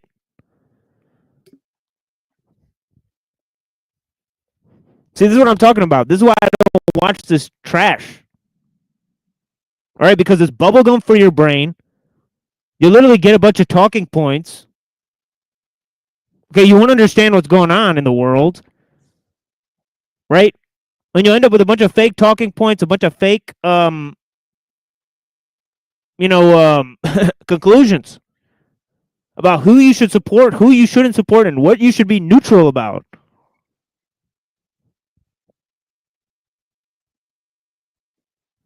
Literally just means Old and New Testament. You apparently want to fixate on the New Testament. Wait a second. I'm sorry. Do you think that Judeo-Christian just means that because there is an Old Testament, Christians also acknowledge the Old Testament, they follow the prescriptions of the Old Testament, and the covens they have a continuity, that this means that we're Jewish? Wait, what? Did you just say the covenant, the covens? He said covens, plural. Well, strange. Did he mean to say covenants? I'm so confused by his argument. Is he defining Judeo-Christian, a literal farcical and chimerical term? Is he now defining what it means to be Judeo-Christian? Are you guys hearing this? I'm so fucking confused. Okay, I got to go back and hear that again because that was literal word salad. Old and New Testament. You apparently want to fixate on the New Testament. Wait a second. I'm sorry. Do you think that Judeo-Christian just means that because there is an Old Judeo-Christian? If you're 100% against Jews, then what can Judeo-Christian mean? Right? Like, what? Why even bring up that terminology? Old Testament. Christians also acknowledge the Old Testament. They follow the prescriptions of the Old Testament, and the covens they have a continuity. The covenant, the covens have a continuity. What the fuck is he talking about? Is anybody else hearing this? What the hell? Goofy as anything. The Judeo-Christian means you follow the. I mean, it's obvious. Christians follow the Old Testament. Saint Irenaeus says you follow the Old Testament. It's just that every time the angel of the Lord shows up, it's Jesus. That's the only thing. That's the only change they made. The theophanies of Jesus. Right. So, and that's not a. Yeah. Go ahead. That's a post hoc realization for them to read Jesus back into the Old Testament. Well, either way, it's an interpretation and not a change to the actual text, right? So you know what I mean. So that's the important and significant part of it. I mean, that this means that we're Jewish? No, I said we're just Christians. Judeo-Christian is a shared value system where Jews practice the Old Testament. We can't have a shared value system. It's impossible. Why can't we? Because we follow Christ as our Messiah and his teachings. Yeah, but we also adhere to the Old Testament with the Abrahamic covenant. What teachings do you adhere to in the Old Testament, sir? Give me one. The Abrahamic covenant. The Moshe. So wait, Andrew Wilson is saying he adheres to none of the teachings in the Old Testament? It's funny because Jesus affirms the Old Testament. He says that he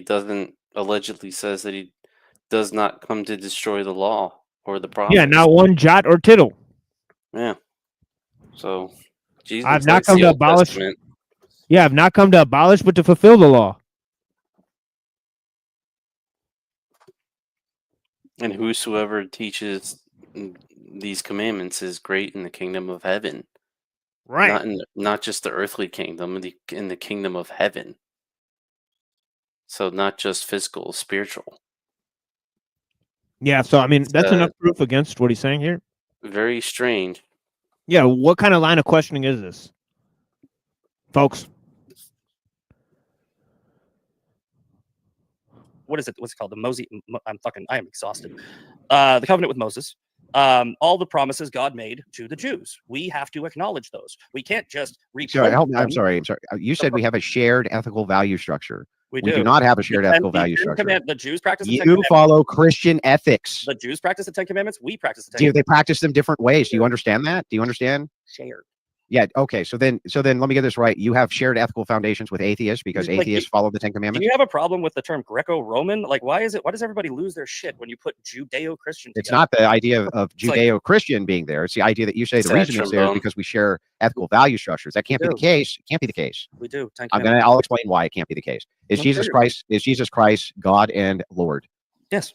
Okay. And do they reject that that's true?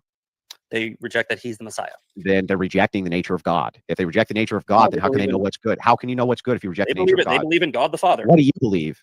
I believe in Jesus. Okay, great. So then your ethical purview has a nature. Your God has a nature. You're saying that Stop, bro. My turn, bro. Calm down, bro. I don't think that the nature of God necessarily has to do with ethical purview. It might be metaphysics. It may be a different sort of category of ideas. A lot of people who have a great ethical purview have no understanding of metaphysics, right? Or how God's nature relates to knowledge, right? So, I mean, what does the nature of God have anything to do with your fucking ethical purview? An atheist can have a perfectly fine ethical purview. You're saying atheists cannot be ethical? What the fuck are you even saying? I mean, it's the stupidest thing I've ever heard. Right?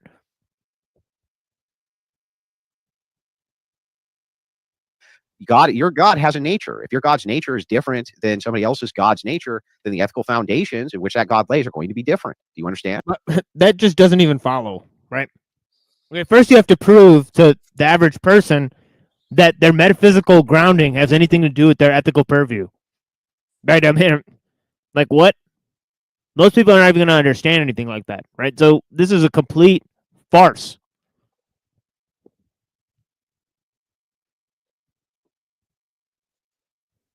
Like that has to be the case. So, for instance, you don't follow eye for an eye, do you? You follow turn the other cheek. You follow a universal axiom of love thy neighbors, you would love yourself. These are not, that's not part of Levitical law. That's the teachings and the laid down teachings within Christian ethics of Jesus Christ. Those are not shared ethical values, and they can contradict each other. For instance, turn the other cheek directly contradicts eye for an eye. So these are not shared values. That's an impossible. The fucking eye for an eye is Hammurabi's code. That's not in the Old Testament at all, right? So I don't even know what the fuck he's talking about, right? Eye for an eye. That's not in the Old Testament, right? And turn the other cheek. I mean, you know, it can be literally argued that what does that even mean? Right?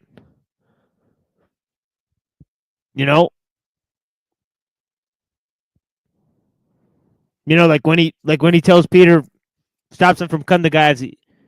I mean, when Peter goes and cuts the guy's ear off. Those who live by the sword will die by the sword. But the Crusades, 200-year war, 300-year war, 500-year war. Well, possibility. There are things in the Bible that contradict each other because the Bible is open to interpretation. No, it's not contradict. Listen, those values contradict each other. Yes, but the Bible itself is not contradictory. Yeah, but you're talking about teachings in the Bible which are interpreted different ways.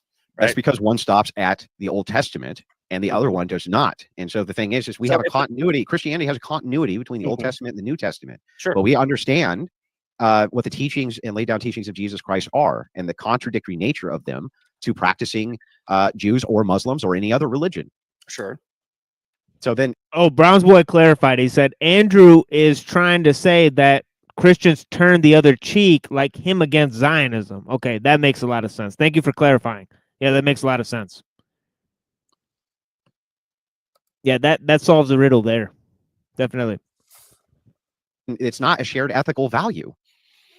I mean, it's a all right. I don't know how much easier I can explain this. Okay, if we Christians follow the Old Testament, we don't ignore the Old Testament, correct? That's correct. Okay, so we follow the Old Testament. They follow the Old Testament. That means we share the Old Testament with them, and then we also follow the New Testament. That's actually can't be true either. I'll show you why. In the Old Testament, when you're reading it, right, and you say the word God, are you referencing Jesus Christ as part of that?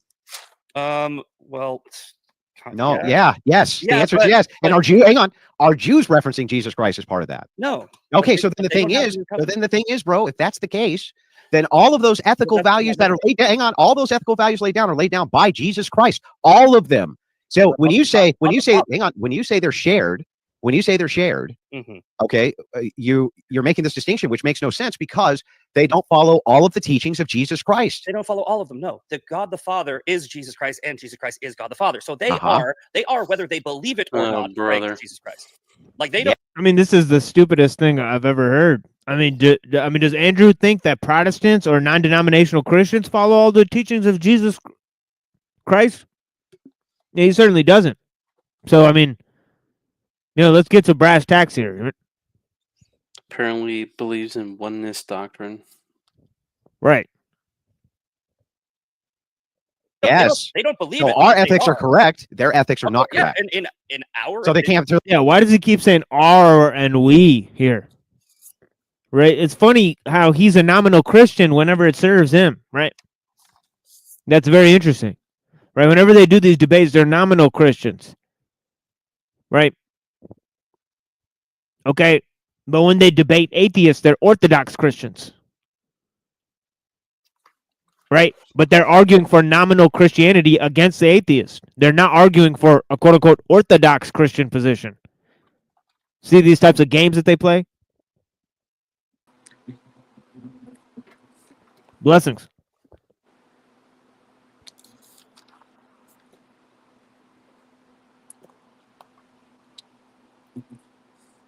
They're not shared, dude. in our belief system, the Jews, according to us, unknowingly are praying to Jesus Christ. Okay, because he is God the Father. It's the Holy Trinity. That's what we believe. So what? Yeah, I mean, I don't know if a lot of Christians would accept that kind of definition. I mean, is it okay for somebody to pray to just God, and that means that they're praying to God the Father, so it's fine? I mean, I haven't heard a lot of Christians take that position. I've mostly heard that you have to believe in the Trinity or something like that. So I don't know. Most of them take that, although they believe in different versions of that, right? So,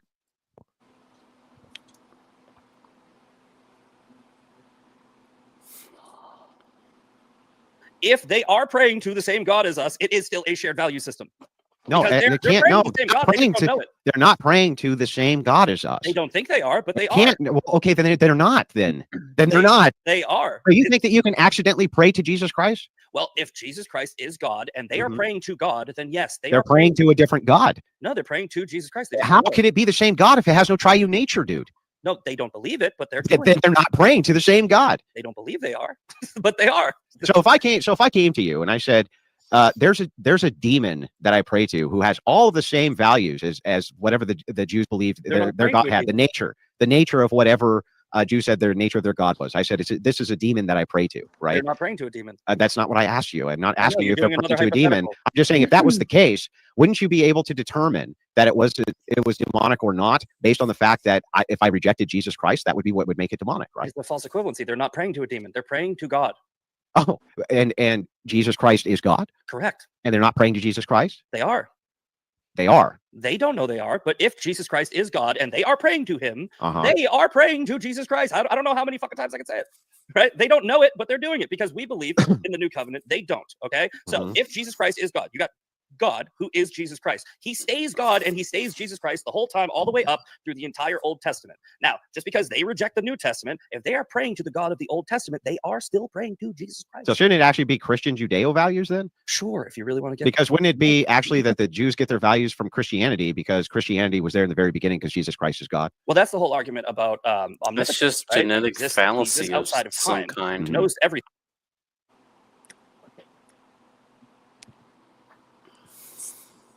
yeah, but in another sense, what would be wrong with that? I wonder, I would like to ask,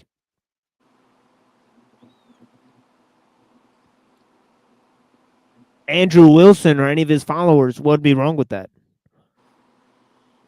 If it was Christian Judeo instead of Judeo Christian.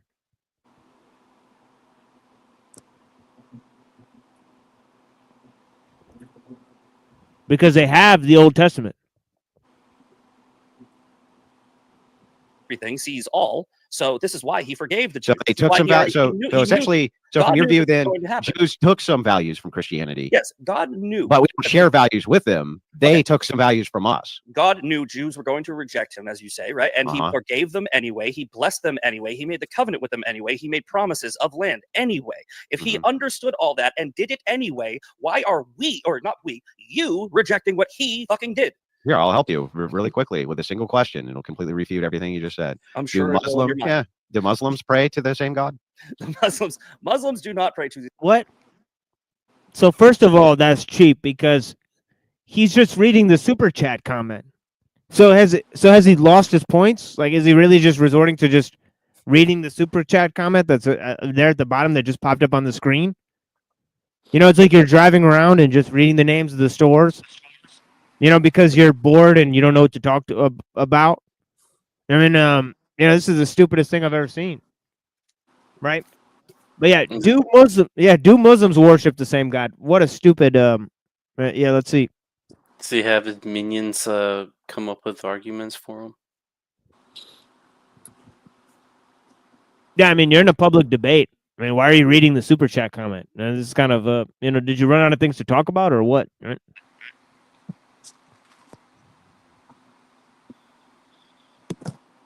the same God. They worship Allah based on Muhammad. Well, Allah just means the word. That just means God, right? Based on Muhammad's teachings. Muhammad was a pedophile.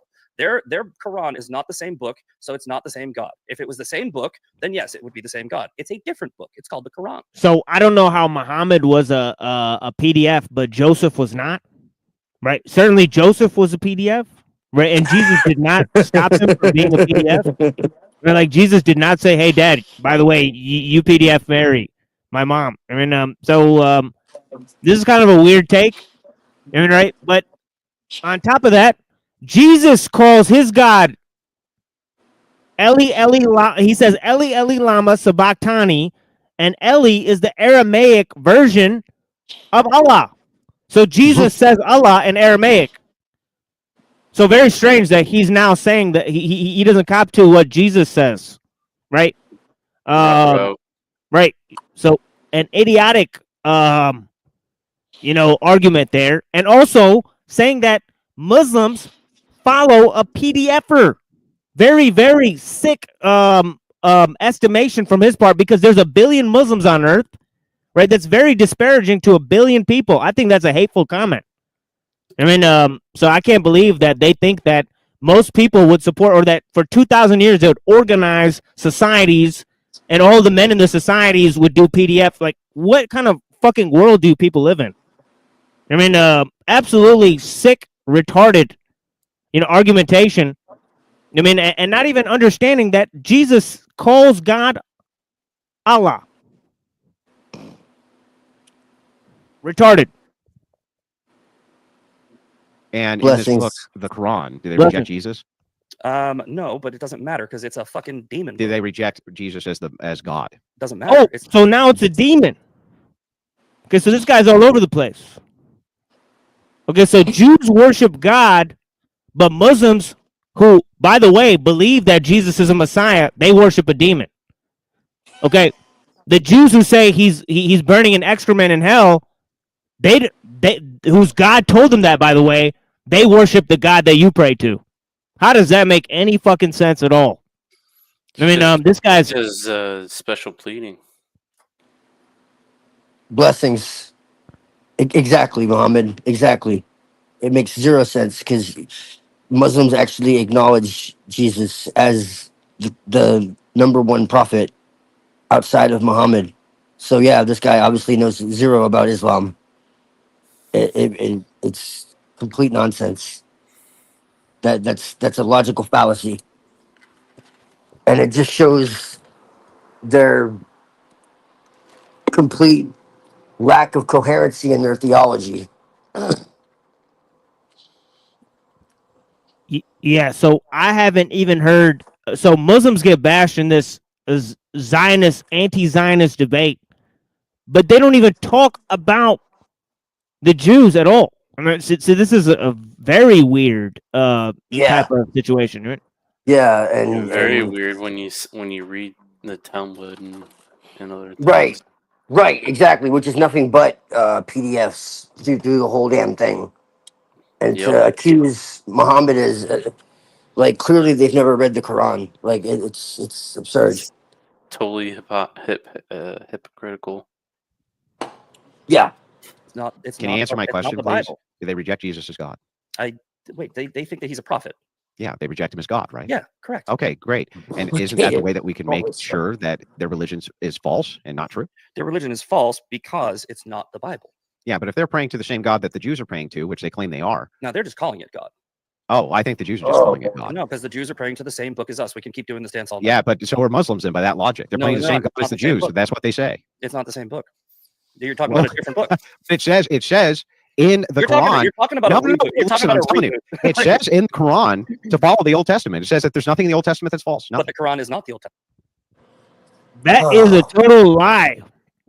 It actually does not say that in the Quran. And that is why I prepared this section to show the lie of Andrew Wilson. All right, let's see. Let's go and read in the Quran. All right. The Quran was given by Angel Gabriel. Like this guy obviously has read nothing in the Quran. Yeah, But let's read the. I don't know what the hell they're talking about. Yeah, let's read Surah 2, Surah Baqarah.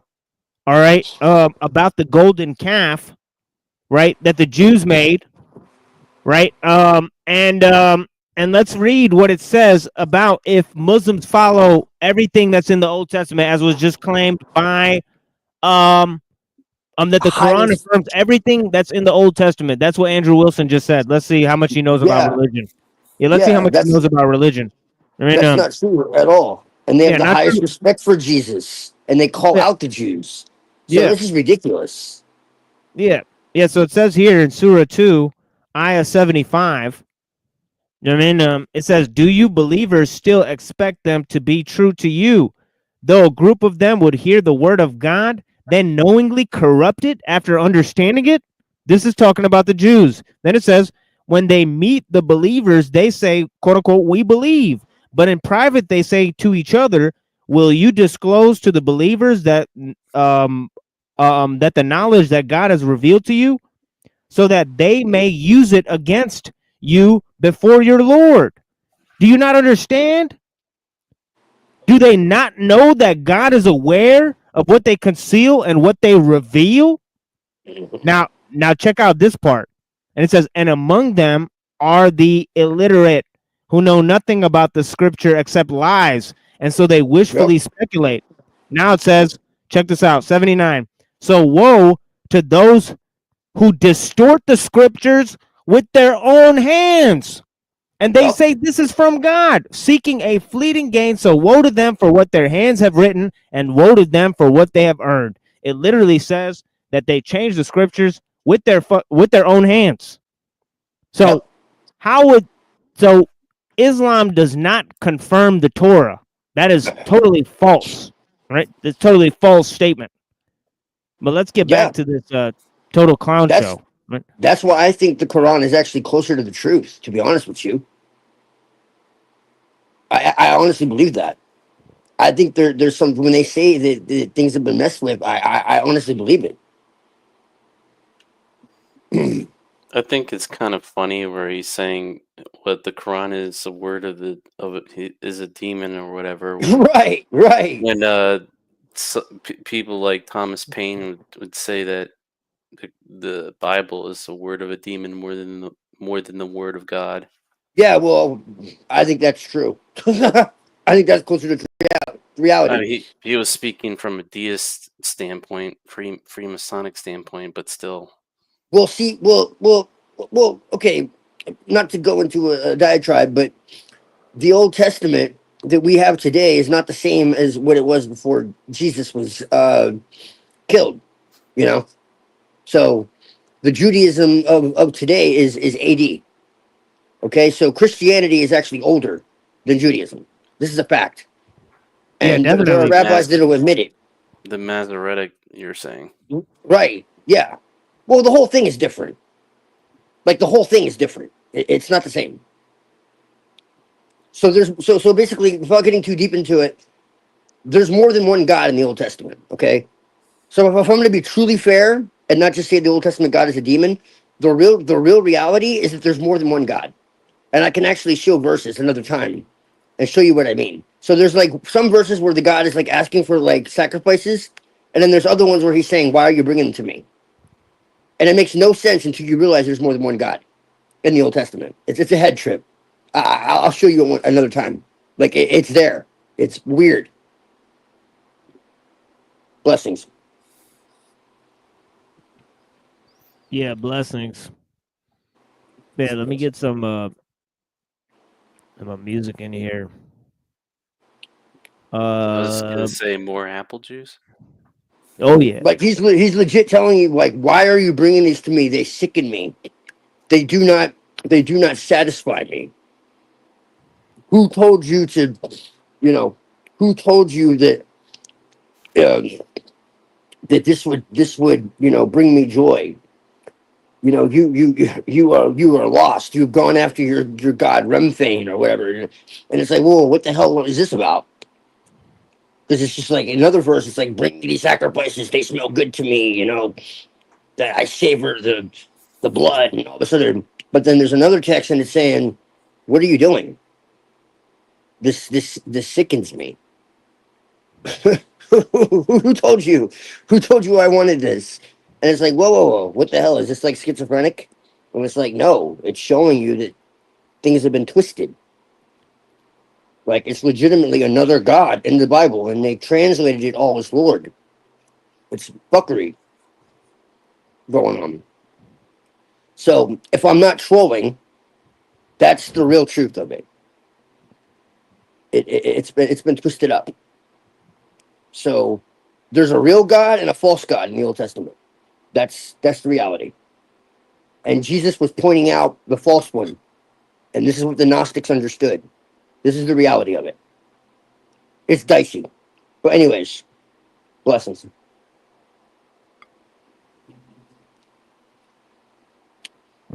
He's lost. Yeah. Yeah, let me play this here real quick, low volume. And we will proceed with some analysis here. And my guess is Muhammad probably figured that out too. And that's probably why it says that.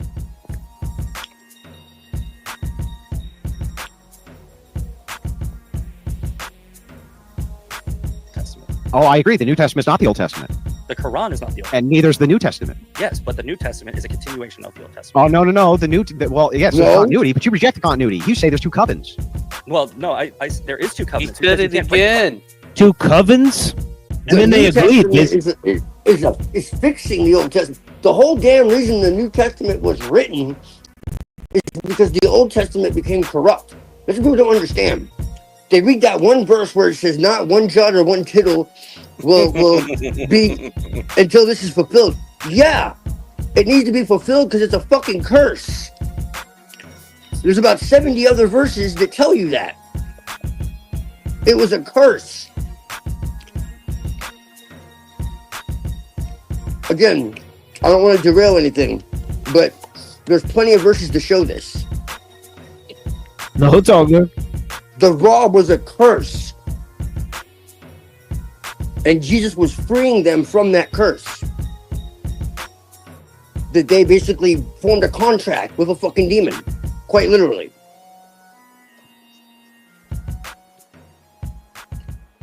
But people point that one there's verse. continuity in covenants. It's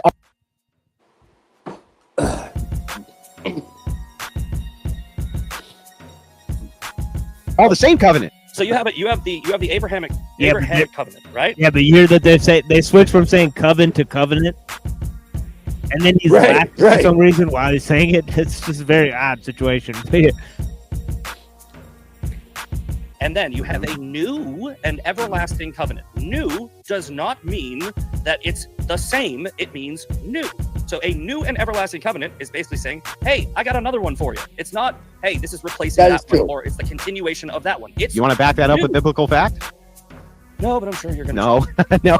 I course told you you, can. I told you at the beginning of this. I'm not a biblical scholar. If Then why you have didn't you biblical arguments? Makes no sense. You fucking invited me. This is the same dumb argument. I didn't invite you. I didn't even set the debate up. You're the one that told me let's debate, and I said, Yeah, "Chris, and I forgot. I completely forgot about it the next fucking day. What do you Hit mean? me up and said Andrew wants to debate you, and I said sure. This is the same thing. I did Let me correct the narrative here. I did see the Twitter feed or X feed, whatever, and I reached out to Andrew and I asked if he wanted to do this, and I reached out to you. I apologize. I So thought you this wanted- is me. It's I like to go All your digging through fault, the Rachel. X arguments. Yes, it is my fault. Blame the woman. I will take it. Look, Andrew, I want to say something because I'm not running from this debate. handler. I am extremely tired of dealing with a lot. I don't know if my mom's sick and everything. It's been a nightmare. You're running, bro. You're running. Sure. I'm extremely tired. I am going to bounce, but I'll give you another. Is 10, 15 minutes okay? Yeah. Okay. He's Can actually we right. agree to call it in 10, 15 minutes? All right. Yeah, because I mean, because you're running. But yeah, sure. Sure. So, I have a big boy job. I told you you're trapped in here with me, bro. I'm not trapped in here with you. Well, So I thought that you wanted this debate. I just found you're out not Rachel's the one that Rorschach. fucking Get outta catfished here. both of us. So that's. I don't feel that changes- catfished. I'm that changes happy. the I'm whole happy to game. be here testing this insane logic. Yeah, I just you don't have to get up for work in the morning. I do. I understand. Yeah. So back to this. Oh, well, I mean, what do you think that just because I'm a successful streamer now at this point in my life, it didn't work for most of my life, including why I built my streaming career? Because it did. I think that you built it off the backs of a bunch. By the way, confirmed that the Zionist connections, in the JFK files, it's insane. I mean, Yeah. the Mossad connections, and these people give a pro-Mossad rant after this debate. I mean, Are you and these fucking guys serious? support. Yeah, these guys support. I mean, Trump, the Zion Don. I mean, they can't say anything about the incredible,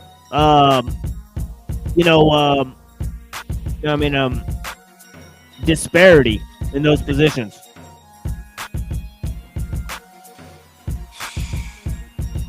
Bunch of fucking whores, but go ahead. And what if you built yours on the back of nothing? So anyway, Well, fucking thing is like, again, you're in here with me. So I just got to ask. I just want to make sure I got this right. If the nature of the God that the Jews worship is not the same nature as the God that you worship, but you still think you're praying to the same God. Okay, we're gonna do this one more time. Right? God. The Old Testament is our book, correct?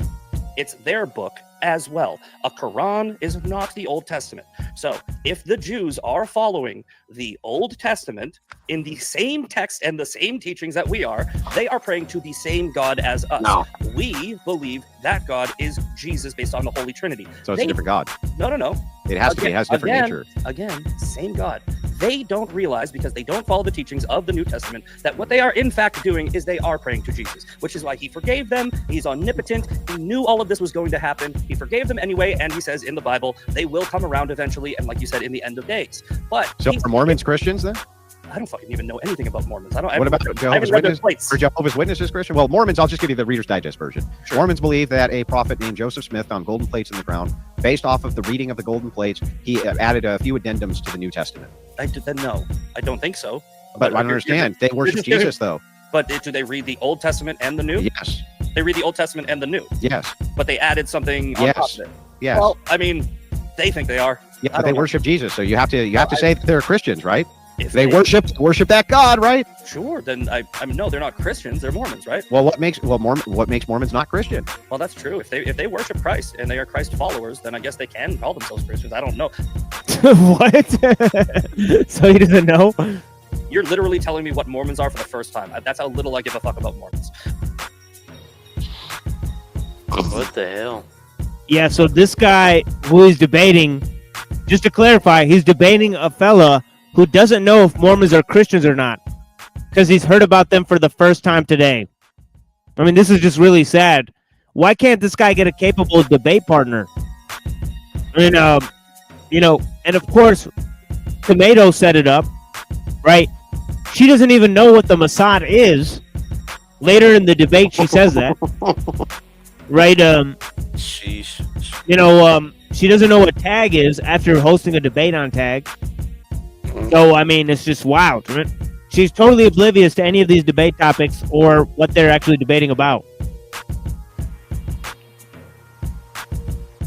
Are Protestants Christians? What about a cult? What about cults, which believe in all sorts of bizarre shit based on their interpretation of the New Testament and the Old Testament, but they still follow both books? They just pray, and when they pray to God, they believe that God is like the Gnostic form. You're a part of God. You are God in a sense. Mm-hmm. I'm not sure. I don't know. Like, I don't. You're telling me for the first time. Can you repeat that? What was it? So Gnostics believe that we're all inside the dream of God, and they're part of God. They believe everything in the Old Testament is true. In the New Testament, they definitely, when they pray, think that Jesus is part of God. That's not even a correct explanation of Gnosticism, by the way. He totally fumbled it. I mean, nothing he just said has anything to do with Gnosticism. It actually sounded more like Hinduism. You know, we're inside the dream of Vishnu or something. I mean, what did anything he have to, that we're all God, but we're in the dream? What is he talking about? How's that a definition of Gnosticism? Like, what? That's totally false. You know, like what? Well, maybe some sects, you know, because there's so many, just like for Christianity. We are in the dream of the goddess, you know. You know, they did recognize Christ as an aeon, and that we were you know, we all could we're all fractals of the divine, and that Jesus basically came to show us our own divinity. So I mean, yeah, it's a very botched, like, simplistic, juvenile understanding. I mean, probably because it's a mischaracterization from the early church, you know. Right. Against Gnosticism. They definitely don't believe in the Old Testament, though. That's for sure. At least not as, like, divine. Well, I guess some did, but you know, the main Gnostic stance is exactly what I said, that, you know, it got polluted, and you know, that's why Jesus came, to show people that, hey, like, you're praying to a fucking demon, because the actual God is you know, illimitable. It can't be defined. It can't be approached. It's like the Tao, you know. But Jesus came from a God that was higher, and you know, it's like perennial. So from a Gnostic standpoint, you know, the Hindus, the Muslims would be actually connected to that same divine source, because it's ultimately beyond any abstraction or name, or you know, anything like that. It's yeah. I mean, if you look at, you know, for example, Gospel of Judas, you know, Jesus came into the world through the Aeon of Barbelo to free the divine spark of the humans. I mean, right? So the whole thing is about Judas freeing Jesus from the mortal shell. None of the other disciples know what's going on. Right. I mean, yeah. So this is the type of thing, is that you know, the divine spark. I mean, you know, so I mean, he's totally butchering the idea and then misapplying it to different things. Yeah, right. And we've seen him do this multiple times. Well, he's doing what everyone does. He's taking it literal. The Gnostics were mystics, and so none of this stuff is literal. It's all allegory. So there's nothing really. You're not really freed from anything. You're not really, like, nothing's really a trap. Nothing's really a prison. Nothing's really, you know. The only thing about the Gnosis really that's true is that there are these archons, but these archons only exist through our own ignorance. They're manifested through our own ignorance, and you know, the only trap is within our own minds. So you know, technically speaking, the God, you know, isn't necessarily the devil. It's just that it really has fooled the world, and so in that sense, you could say it is, because, and then, you know, the rulers, the archons, you know, work through, you know, what we would call the Illuminati and all that. So the Gnostics were the first, like, whistleblowers, quite literally. It talks about like the principalities and powers and all that. If you take it back, like it's literally telling you archons. So that's really the only thing. All the rest of it is allegory. So like a lot of people will say, oh, the Earth is a prison planet or whatever the fuck, but none of that is literal. It's just telling you the world system is a prison. The world itself, as I've shown in my videos, which by the way, Mo, I did some recent videos as well, going over Gnostic cosmology again because it ripped my other one offline. So I did another one. Yeah, showing Blessings to Panelverse presents. And also, please subscribe to the other channel where this video will be up. This video will be removed from this channel here. And so, blessings. So, the world itself is divine. The earth, sun, and the moon. But the world system is what is corrupt and is run by the archons. That's what the Gnostics actually said. And I mean that's pretty fucking obvious. You look around. And the archons have the ability of what they call simulation. So this world isn't a simulation. It's the archons have the ability to enact simulation within the human mind. So they're able to project, fantasia basically, within the human mind. And so they're responsible for a lot of the delusions within the world and within the world leaders. So the people that are in control of the world are themselves the most deeply deceived, and they're deeply deceived by these archons. Okay, so that's basically what they were saying. So this world, the natural world, is very real. This reality is very real. It's not what it appears to be, but it's very real. So like 99% of the people who talk about Gnosticism think that they said that this world was created by, some insane god, or whatever, and it's some prison, and that's not at all what they said. It says that he tried to create us. He tried to create the world, and he didn't actually create anything at all. It was the goddess who basically emanated us through a dreaming process, which if you look into, like, it's more akin to like Aboriginal traditions, like the Native American, like the Aboriginal Australian shamans, and like African San Bushmen, and a lot of some Hindu, like you're talking about the Dream of Vishnu. A lot of more ancient and Aboriginal traditions. It's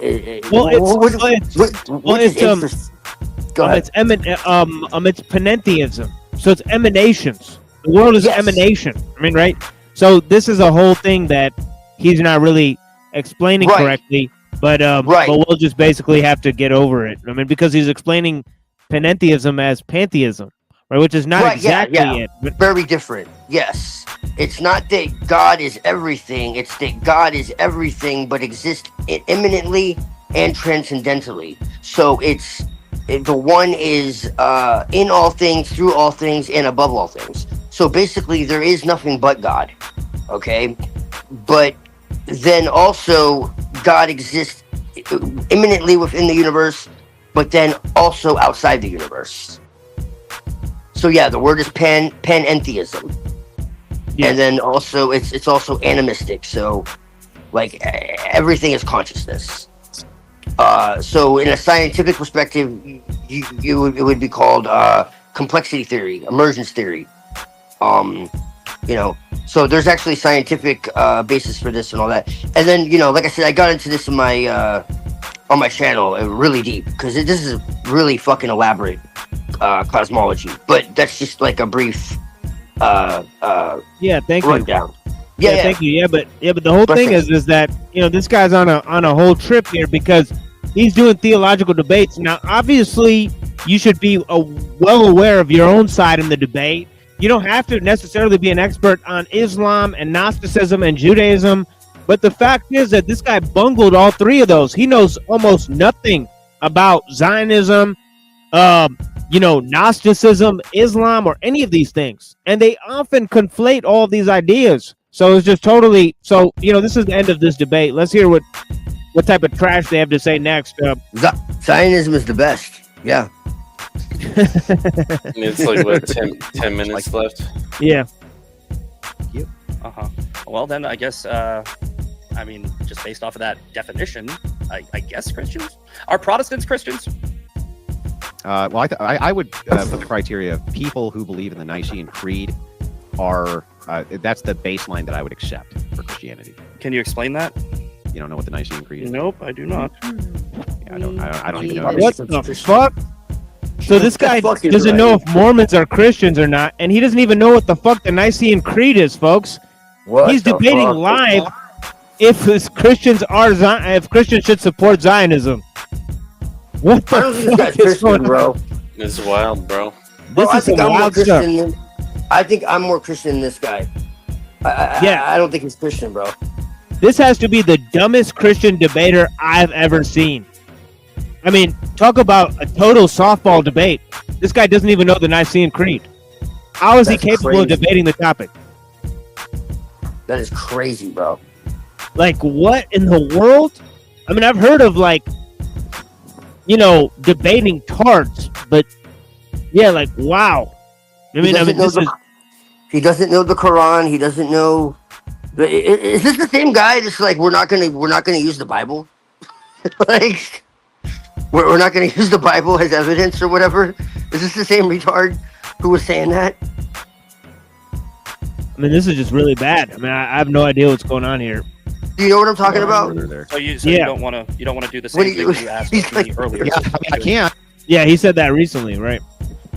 And he's like, we're not going to use the Bible in the debate. Okay, so the Nicene Creed was founded at an ecumenical council for basically just this, in order to have Christians repeat the creed so that Christians could recognize other Christians who didn't believe in heresies and all sorts of things like this. Oh my God. So, I mean, that seems so fundamental.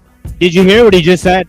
He just said that you would have to repeat the creed to verify that you're a Christian and that you don't believe in heresies.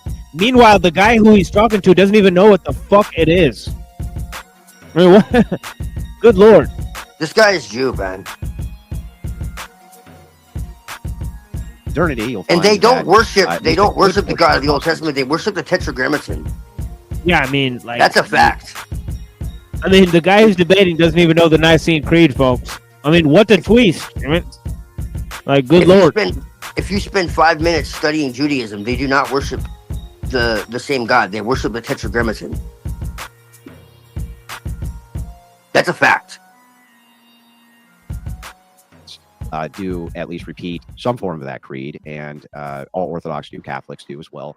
You should know you're Catholic, or at least you said you were. The Nicene Creed is a real big deal in Catholicism. Sure. Now, like, you didn't know what it was 5 seconds ago. No. I clarified this in the last debate. I'm a Catholic because I was baptized Catholic. That's what I'm supposed to call myself. According to the Catholic Church, I'm a Catholic for life. Yeah. Right. So that's basically just the only reason why I say it. I do not follow the church anymore. Right. I believe that the current modern church is a man-made institution. I don't agree with a lot of what they do. I don't agree with the politics that they get involved in. I don't agree with covering up pedophilia. I don't agree with a lot of things that are going on. Well, I mean, that's not really just to help you out with some refutations to that.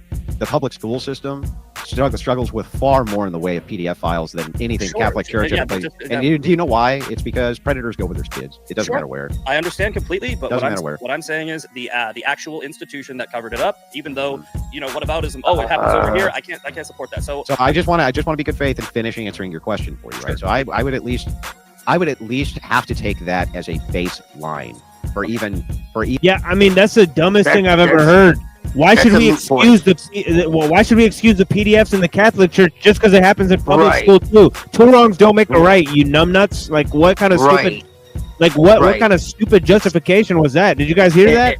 Absolutely. And I'm not so sure. And I'm not so sure they supersede the church. I would have to see evidence of that. There's been so many covers ups with the fucking.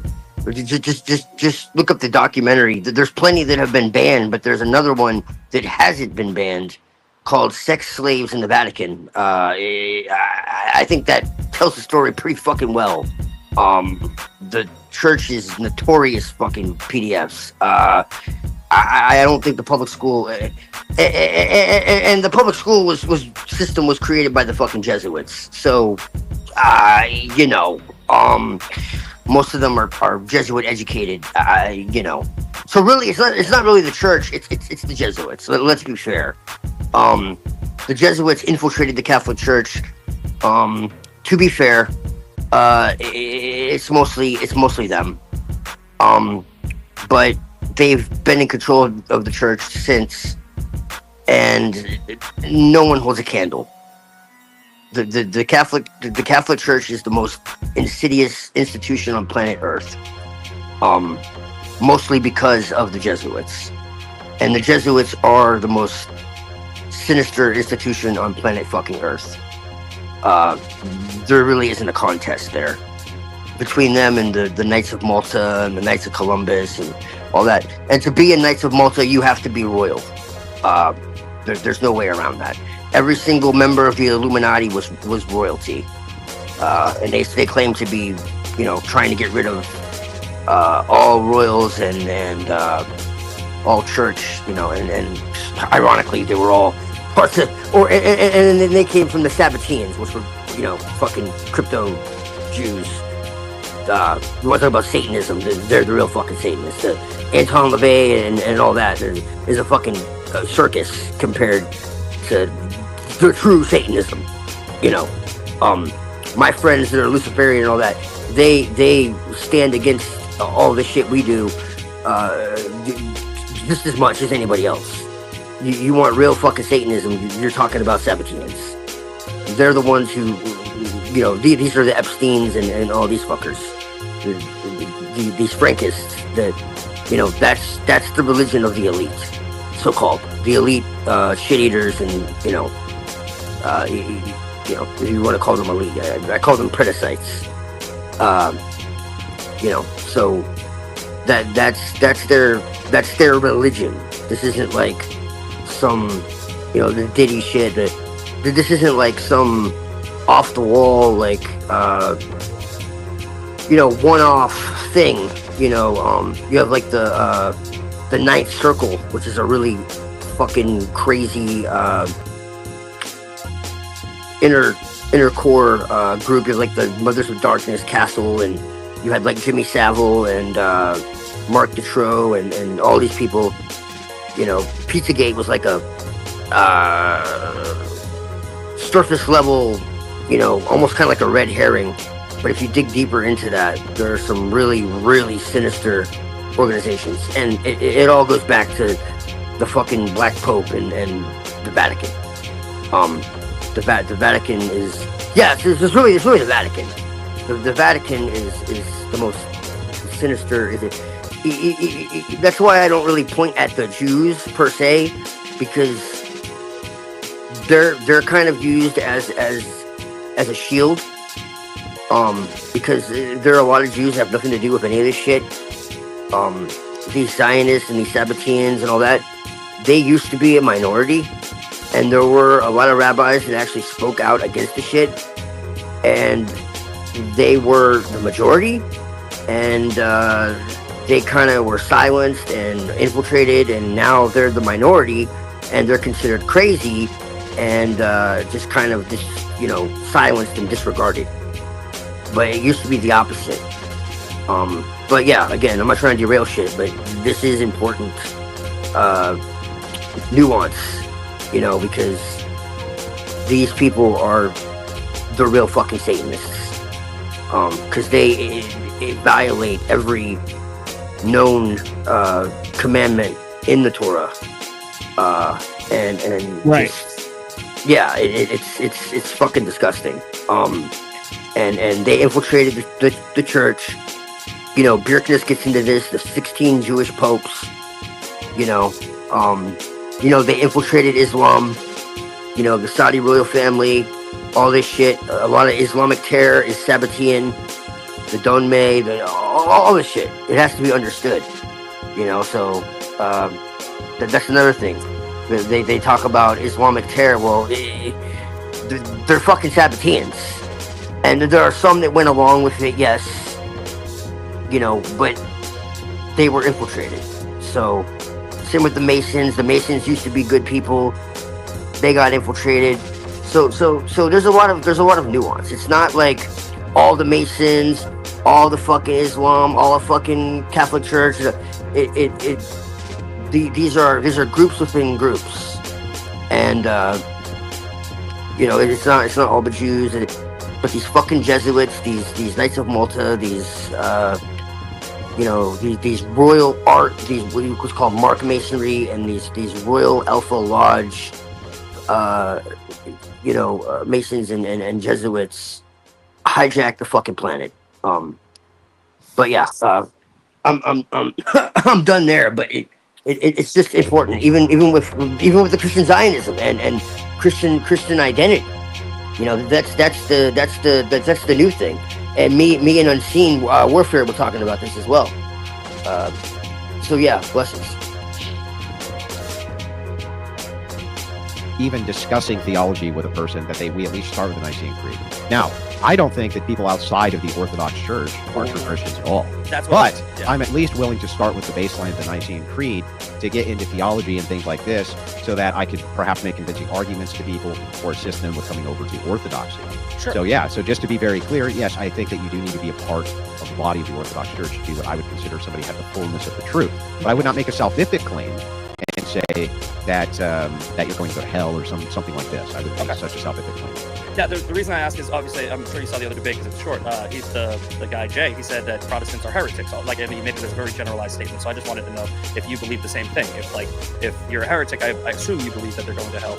And my argument... Well, heresy, so in order to be a heretic, it's not just the idea of... Did you hear that?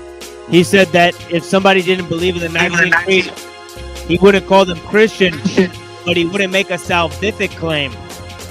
Does that mean you don't need Jesus to be saved? Very strange. A coincidence. Bad theology. It's the idea of bad theology plus refuses correction.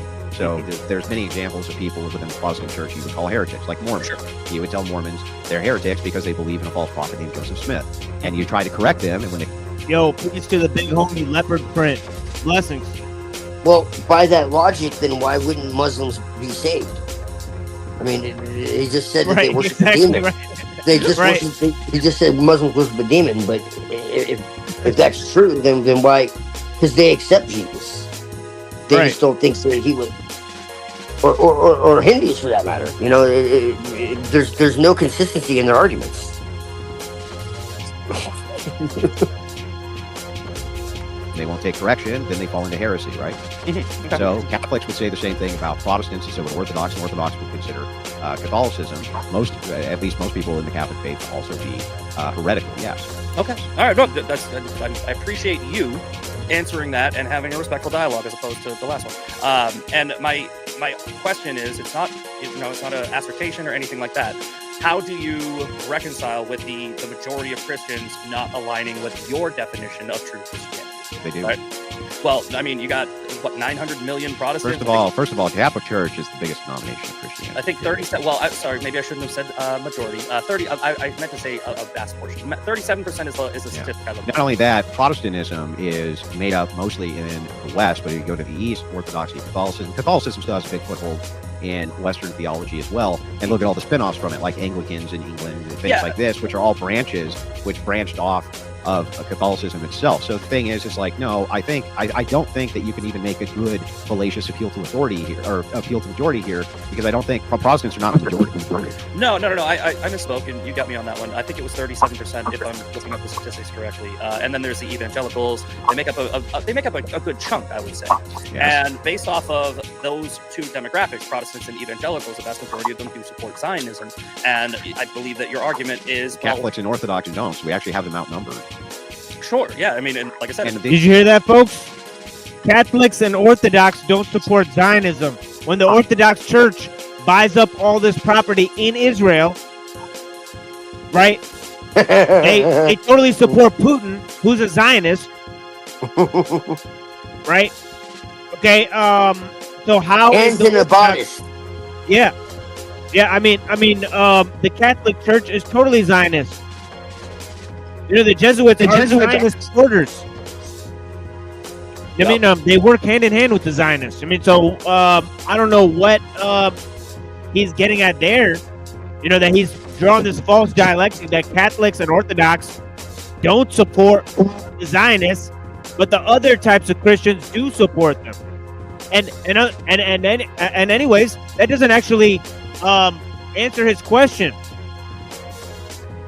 You know, like, what makes you think that Christians shouldn't support them when a bunch of Christians do already support them, right? And even the ones he mentioned don't support them. So I don't think he has a very strong argument here.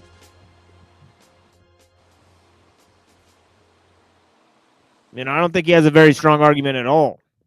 Do you know why we don't? We don't for the reason of no good justification to say Christians should.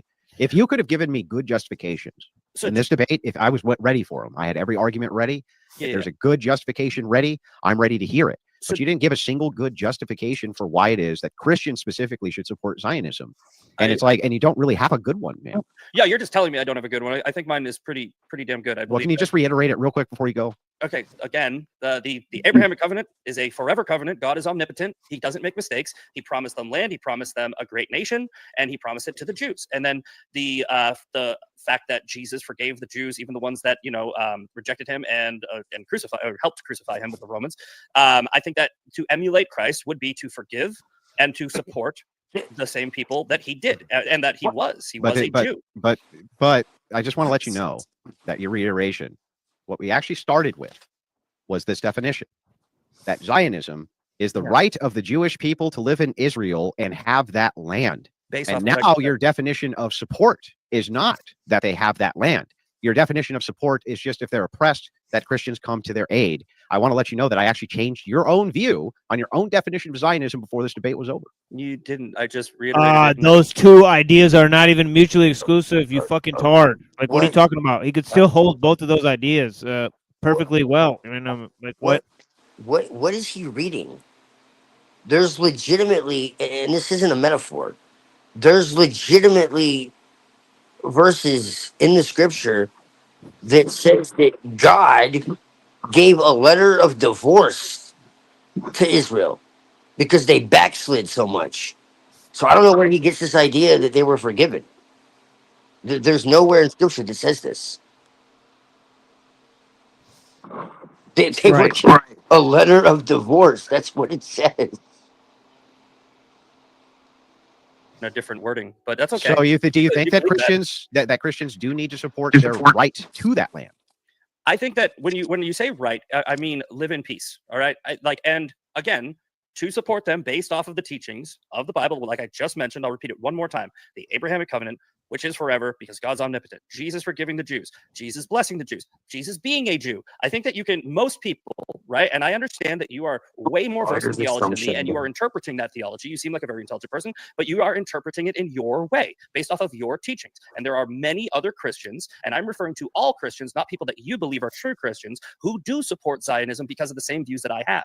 So in order for you to say that Christians shouldn't support Zionism, you should reword it as Orthodox Christians shouldn't support Zionism because this is what I believe. And I'm telling you, there is a huge huge swath of Christians who believe they're Christians, who I believe are Christians, because as you know, the church that Jesus founded was not a man-made institution. It was an idea of gathering. It was wherever you gather and worship me, that is where the church is. It wasn't Orthodox. It wasn't Protestant. It wasn't Christian. It wasn't. That is not the case. It's not biblically supported. It's pretty much what the Peter and the rock, and there's many interpretations of this, right? And this is the thing about. But again, I'll just grant all of it. I'll grant all of it, and still your position is untenable. And here's why. Even if you give the descriptor of most Christians, wow, he's granted a whole lot this debate. I mean, he's granted him his entire position, and and he's not opposed Israel. He's not opposed Zionism, even more strangely, because the whole debate is should Christians support Zionism. So I haven't heard him say why Christians should outright reject Zionism. He's given lots of ideas why Christianity is different from Judaism, which anybody can look up in any religious encyclopedia. I mean, it's complete stupidity and totally inane point to be making, right? They'd never even distinguished Judaism and Zionism during this whole debate the way I did at the beginning of this video, right? Yeah, I mean, I mean, there's 2 or 3 more minutes left of this, but yeah, it's been an absolute disaster, right? Zionism is anti-biblical on the face of it, right off the bat. There's nothing in the Bible that alludes to Zionism, and all religious Jews know that. Most Zionists are atheists. I mean, just right out the gate. That's why religious Jews are against Zionism.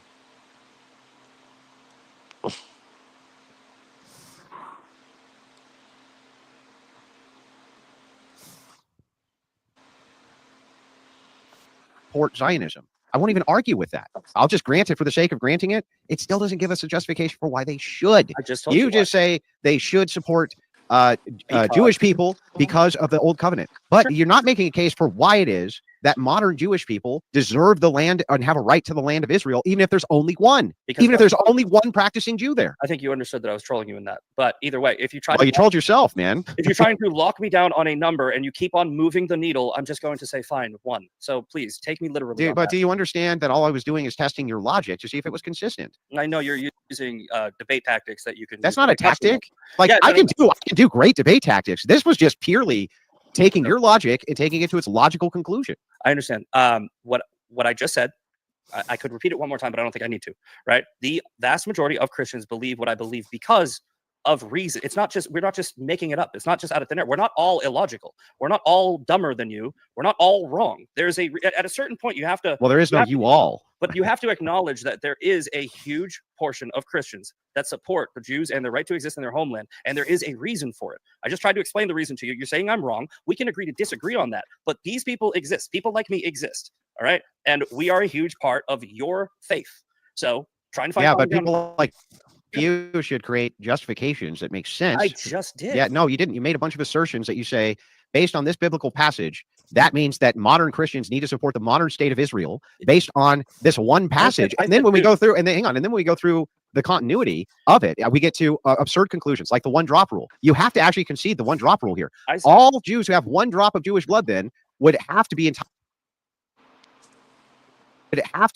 to that homeland. Can you tell me why that's not the case? I think that you're making an argument. I think you're doing this again. You're posing a hypothetical, which is not based in reality. Nobody has 1 drop of Jewish blood. Well, actually, no, this is based in reality. So how do you there is a right of return. There is a right of return where you are tested. Hang on, where you are actually tested to go into the nation, to be accepted into the nation. There's a right of return, not just for Israel, by the way, but for tons of countries. There's a right of return in Western European nations as well. Yes, right. Talking about so hang on. How do you make the determination who gets to go? Are you talking about ancestral DNA and what have you? Yeah. How do you make the determination who gets to go? All right. If you adopt a child, is it your child?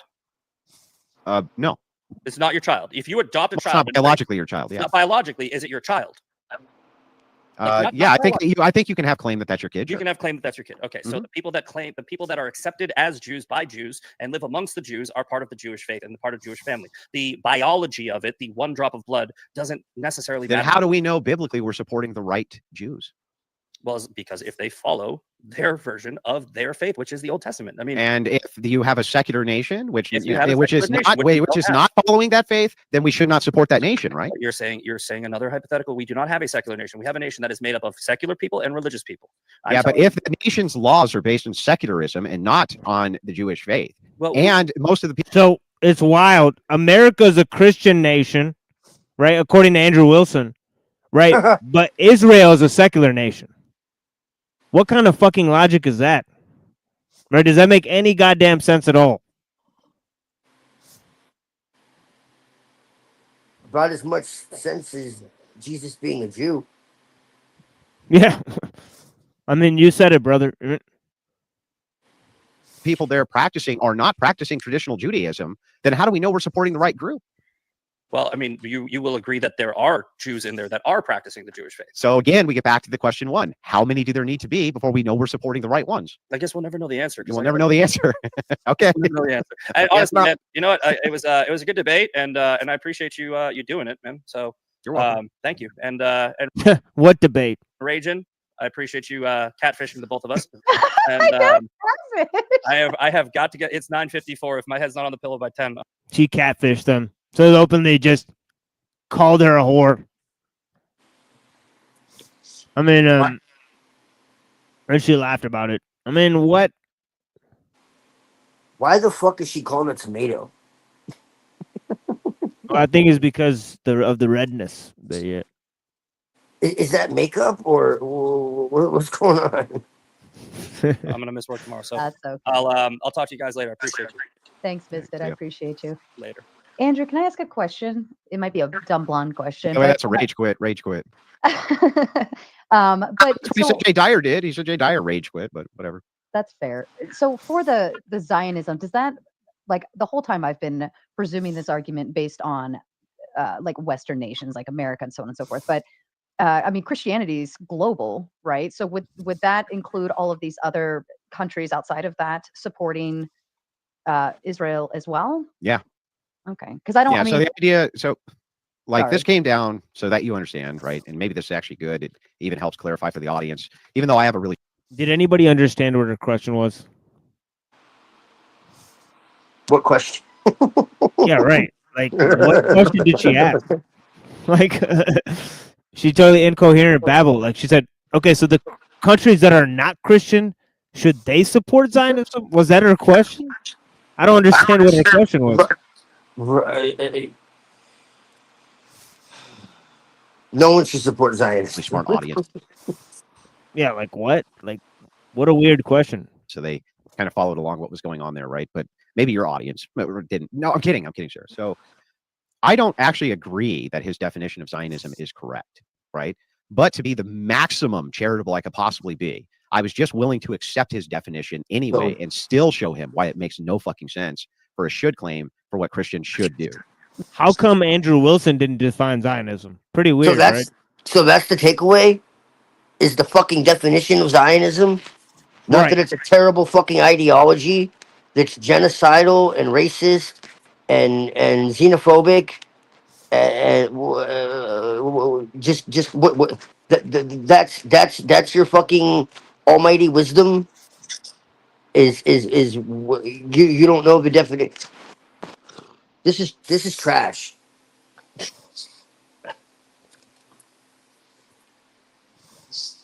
So I don't actually accept that this definition that he gave of Zionism is correct. But I'm willing to accept it for the sake of argument, just so I can still demonstrate the most charitable definition that I would accept that it's still not correct. Mm-hmm. So, but essentially, if a country needs to support that, I mean, I would find it to be very few nations could actually either financially support, send troops, like whatever they need to do. Mm-hmm. So then what about the other countries that are Christian, but like maybe third world countries and can't financially? Yeah, well, I brought this up to him, and he said, well, they should cheerlead. Essentially, they should cheerlead because when I asked them how Christians should support, like, how should the Christians in Palestine? So now let's give more money. So now they're asking, hypothetically, if a Christian did support Zionism, how would they go about doing it? Yeah, let's give them more money. What the fuck? Yeah. So now it's how to be a Christian Zionist 101 with Andrew Wilson. Like, what the fuck am I watching? Let's give them more money. Yeah. Support the Jewish state, which is currently eradicating them. Like, how should they support it? And he's like, well, they should cheerlead. You know what I mean? So I brought this up as one of my arguments. It makes no sense. It's, from the Christian ethical purview, it's better for us to remain neutral inside of conflicts like this and give assistance to those in war-torn nations who don't have homes and are starving and things like that. How about we fucking support Palestine? That would be the most Christian ethical position I could think of. Does that make sense? Yeah, no, that makes sense. I get it. Well, no, it doesn't. You're welcome to stay. I'm going to open the panel up. It's perfect. It's supposed to be in the negative. I hope they fucking hear this. They're fucking. Where's the negative? What the hell? They're fucking cucks, dude. I'm sorry, bro. It's just this is disgusting, bro. I want to throw up. This whole Or if you want fucking to go back to debate. your side, it's totally up to you. The option's yours. Well, I'm gonna go Um, grift for a little bit, and then maybe I'll come back. But let me go Okay. grift a little bit first. I gotta take a You victory lap, and I gotta make jackass. sure that Oh, but Yeah, you're he's not a gonna go grifter. grift. He's gonna You're go not a grift. Yeah, grifter though. So how can you grift when you're not a grifter? yeah, I know. He That's don't fine. grift. He I just know. Yeah. he doesn't no, I grift just noticed machine. that He I just goes expect on for the shows path they just gave. and espouses opinion. He espouses views that he doesn't believe in. He doesn't grift. He just gets paid to Them tons of espouse money, and I got to views do he all doesn't that, believe and in. then if they bribe me sufficiently, I'll come back and start arguing with your panelists. So Yeah, I yeah. appreciate it, Sarah. Have a good night. Absolutely. You as well. And takes bribes. Yeah, Okay. All right. for money. Yep. He's a fucking cuck. Okay, so let's watch this real quick. This is from the intro. For This is Goldberg and Bergstein. Yeah, this Jewish guy goes on a rant. It's pretty funny. I'm good if we do. I'm good if we don't. Not really a talk about, or should we support Zionism? Is that it? I'm kind of lukewarm on the issue, to be honest. I'm good if we do. I'm good if we don't. Not really. Yeah, he's lukewarm on a lot of issues. Very strange dude. Not really a deal breaker for me. I think the Mossad are some pretty cool people to have on your side. But the Mossad are great people. Wonderful. Even though Great. Wow. Beautiful. Yeah, That invite makes him a to lot dinner. of sense. Invite Yeah, him because to why dinner. not? So you don't know if you should Sure. support Israel, but you support the Mossad. I don't know. That just sounds like something the Fed would say. I mean, Wonderful. Did you yeah, know that that sounds the like- IDF? Did you know that the IDF before they became the IDF, they were all terrorists? This is actually historical. We not use that word. Every member, they always talk about again. They always talk about T-word. Islamic terror. Every member of the IDF, okay, was a terrorist before they became IDF. This is actually historical. This is not even a Yeah. theory. You can No. like Google this shit. Yeah, Google Likud, Google Ergun, Google Leahy. Yes. Yes. I mean, these are all militant squads. I mean, well, yeah, terrorist squads. Yes. A lot of people don't know this. And a lot of the people that participated in those squads became the prime ministers of Israel. Right? Yes. Yes. This is What is actually the, the origins of Israel. Yeah, now this is now this is the final part I want to show. This is how People need to understand this shit and need to understand that it's not all Jews. Yeah, and but that check this out. Check out how dumb. Real quick. Pretty cool people to have on your side. Wonderful. Yeah. What is the Mossad? What is the Mossad? Yeah. What is the CIA? Like, are you fucking serious? I've never heard of them. What is the Mossad? She's never heard of it. What is a triangle? What is a triangle? What's a square? Right. What's right, the right, transcendental exactly. argument, guys? I don't know. Yeah. I'm just hosting a debate here. I don't know. Are we going to use the Bible in this debate? What? Why would we do that? I've never read that. I've never read that. I'm just a Christian. I got another funny one for you guys. Check this one out. I'm sorry, dude. We need humor because this is fucking trash. Lily J declares Muhammad is God. Now, first of all, look at this lady, Lily J. I mean, she's fucking okay. You know, Dude, next, I think Muhammad was closer to the truth, man. Just for the record.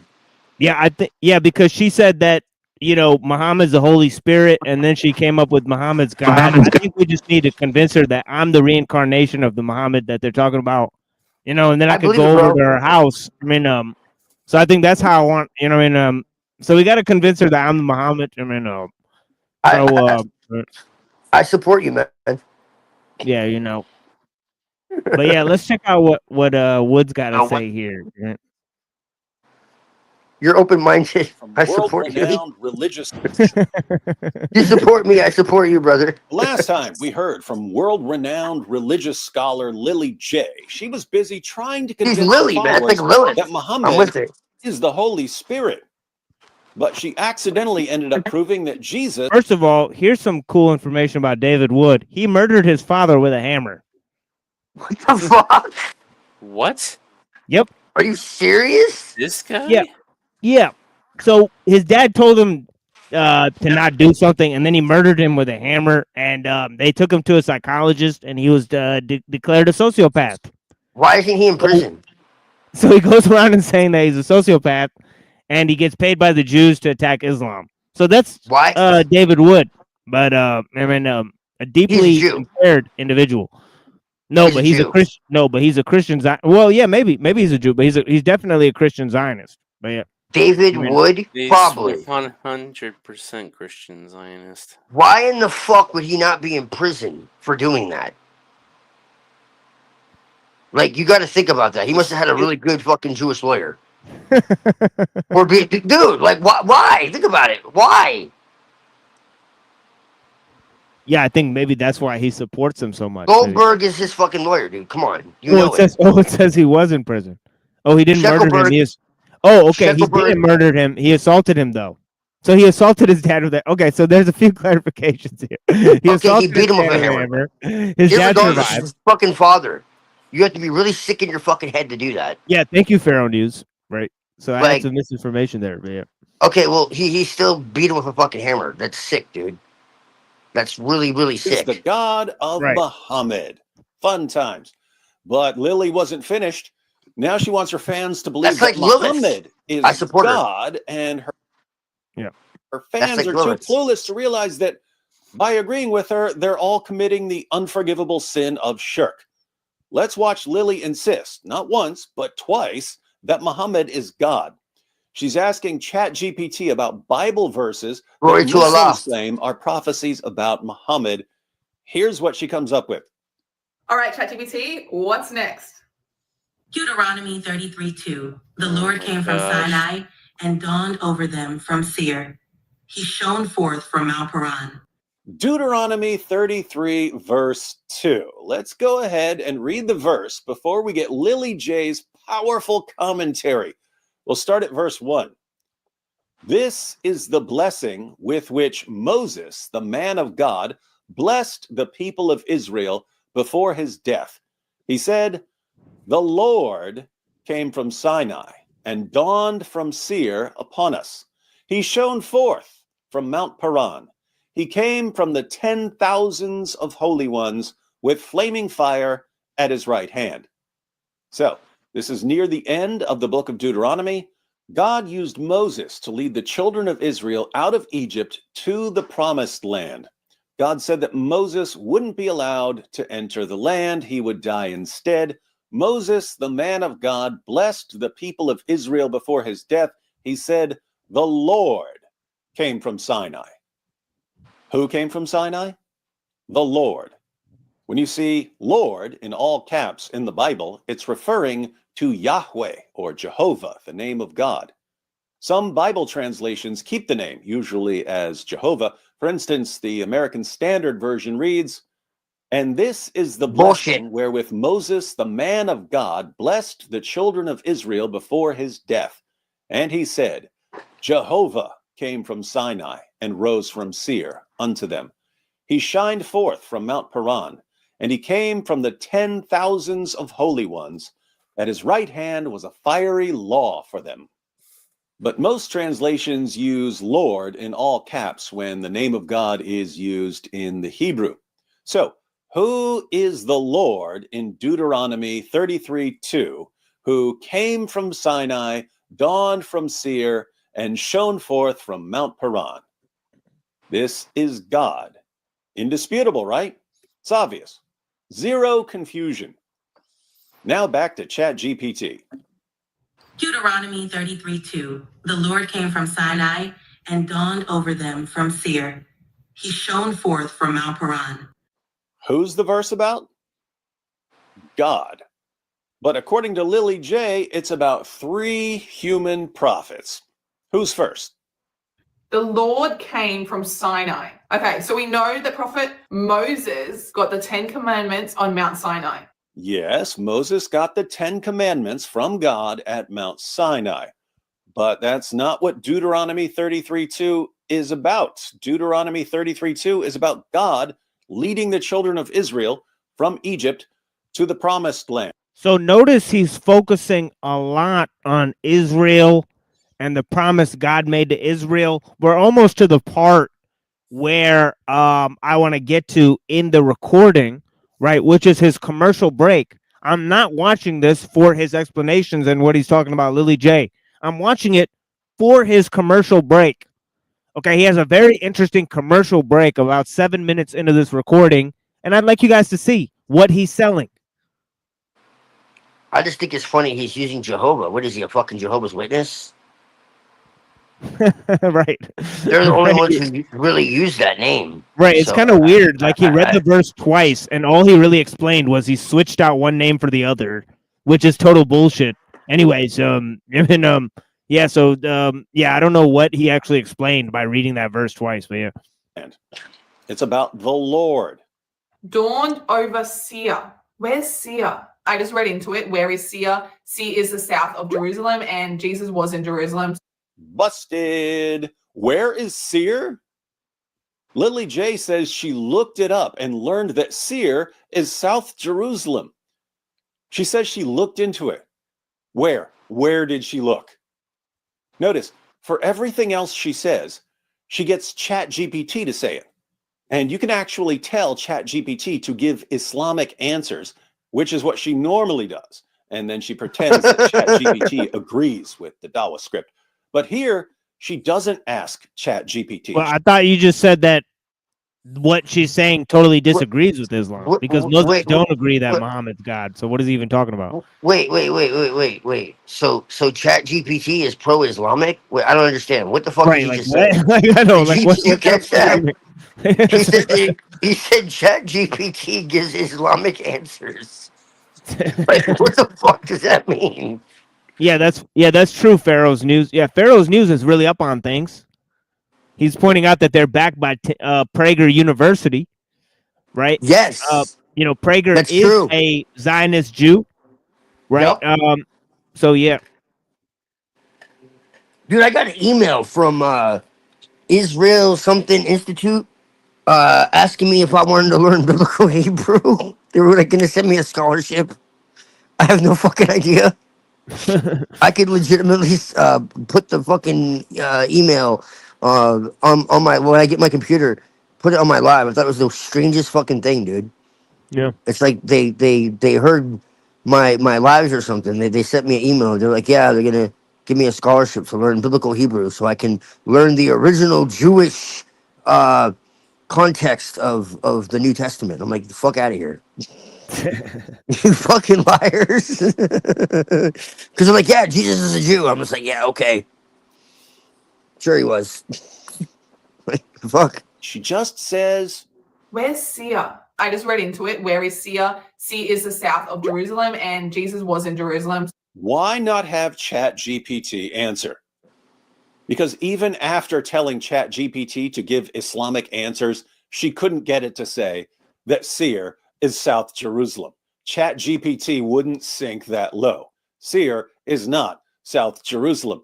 You could say that Seir is south of Jerusalem, as in way, way south of Jerusalem. Seir is in the area of the Edomites. There are two ways you could find this out. One, you could look at a Bible map. Here's Seir, way, way south of Jerusalem. Jerusalem is north of this entire map. Two, you could look up Seir in the Bible. Tons of references. You can go all the way back to Genesis and read in Genesis 32. Who cares? 3. And Jacob sent messengers before him to Esau, his brother, in the land of Seir, the country of Edom. There are 9 references to Seir in the book of Genesis. We know where it is, and it's a long way from Jerusalem. Speaking of Genesis, in 2 previous videos, I mentioned Artza boxes. These are boxes that ship. Here we go. Artza boxes. Here we go, folks. This is what I wanted to get to.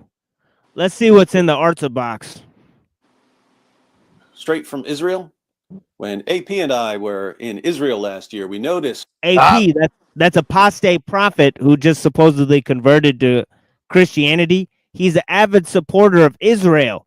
He but was maybe in Israel. You yeah, can't go to Israel unless yeah, you are a Jew or you are like fucking butt buddies with yeah, them. but made by Jubob says we should support apostate prophet, and so did all of these guys. They said we should put our full support behind the Zionist, okay, apostate prophet and his support for Israel, and of course these guys do shows together.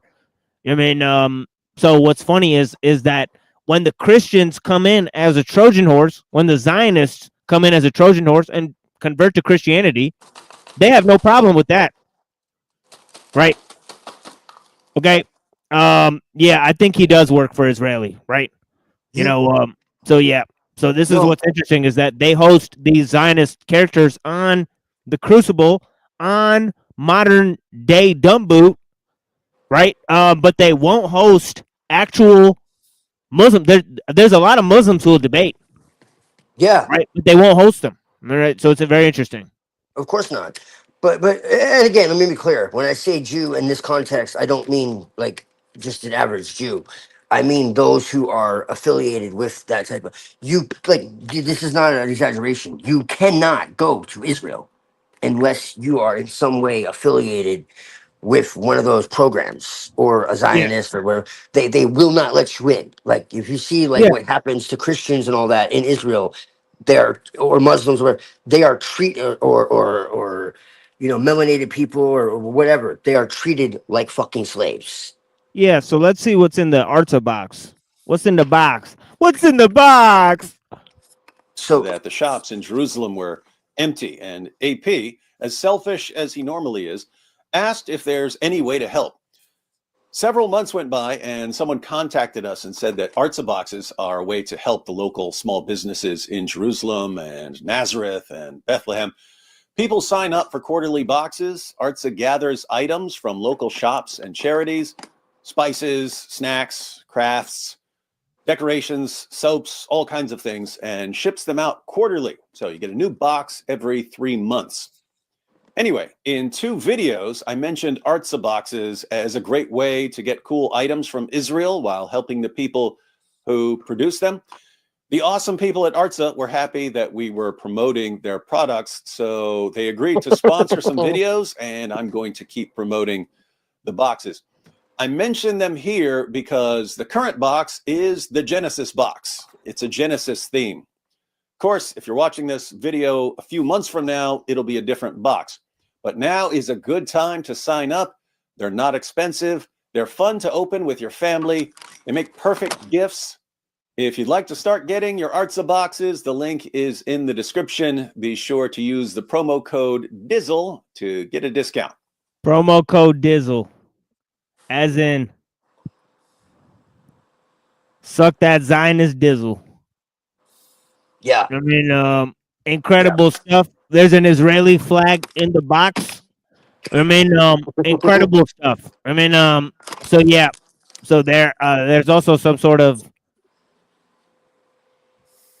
yeah, and that's cross along with it. It's important to note that the Palestinian Christians were eradicated by the Israelis, right? yep. So they did not really treat the Christians that already lived in Israel very well, Hell right? So no. it's kind of ironic for them to support them when they sure didn't support the Christians that lived there, right? Let's just put it there. They spit on them, Muhammad.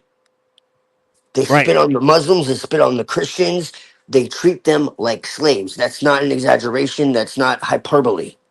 That is Yeah. literal. Now let's look at this debate right here that David Wood did.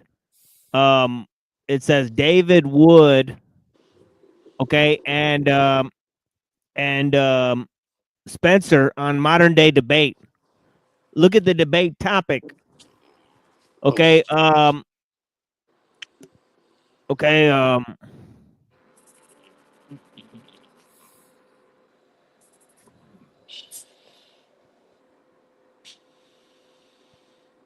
okay, so let's take a look at this, and obviously this guy is Robert Spencer, right? So I'm gonna look that up for a second. I'm gonna show you guys real quick, right? And they got a bunch of lewd videos. I just seen one talking about Muhammad Seaman. This is literally what the video said on Modern Day Debate.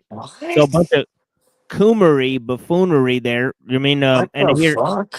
crazy debate. Did Muhammad exist? What? Okay. So that's some Ministry of Truth shit where you just erase half of history. You What mean the fuck, dude? who's gonna unify the Arab tribes if Muhammad didn't exist? This is the stupidest thing I've ever heard. You mean Right. Robert Spencer versus David Wood. Now what's funny is that both of these people, right? It says it should be funded by the David Horowitz Center.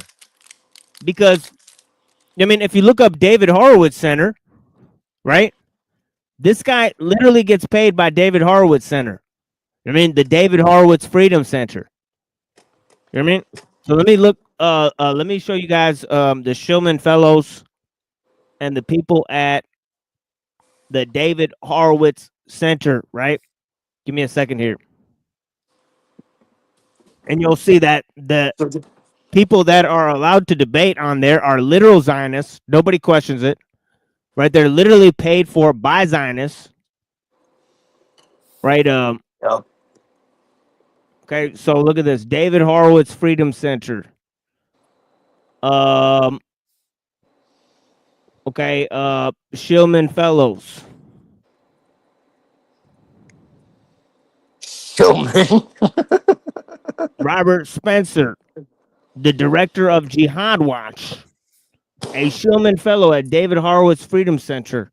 He has authored 26 books, including many as The Politically Incorrect Guide to Islam, The Truth About Muhammad, The History of Jihad.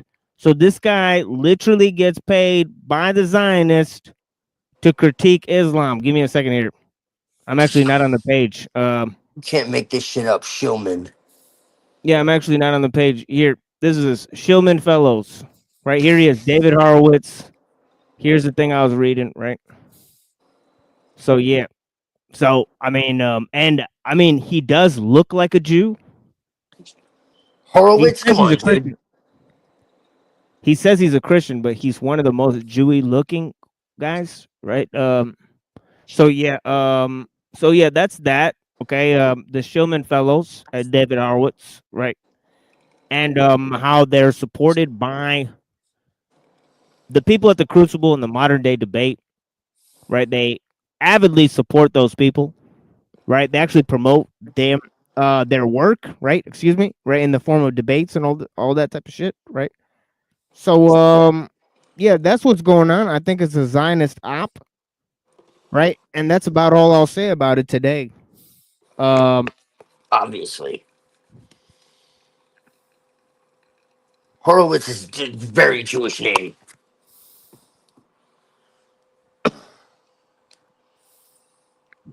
Yeah. And they got their Star of Remphan, Hexagram, Steel of Solomon, whatever the fuck you want to call it. Which has absolutely nothing to do with the Bible at all. And they'll straight up tell you too.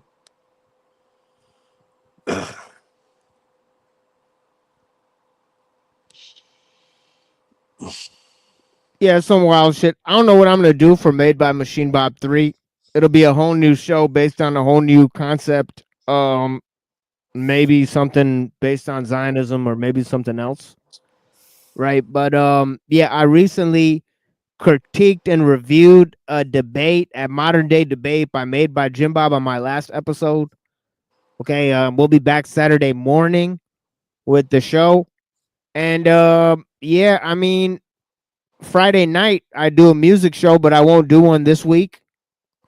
Okay, I'll do one next week.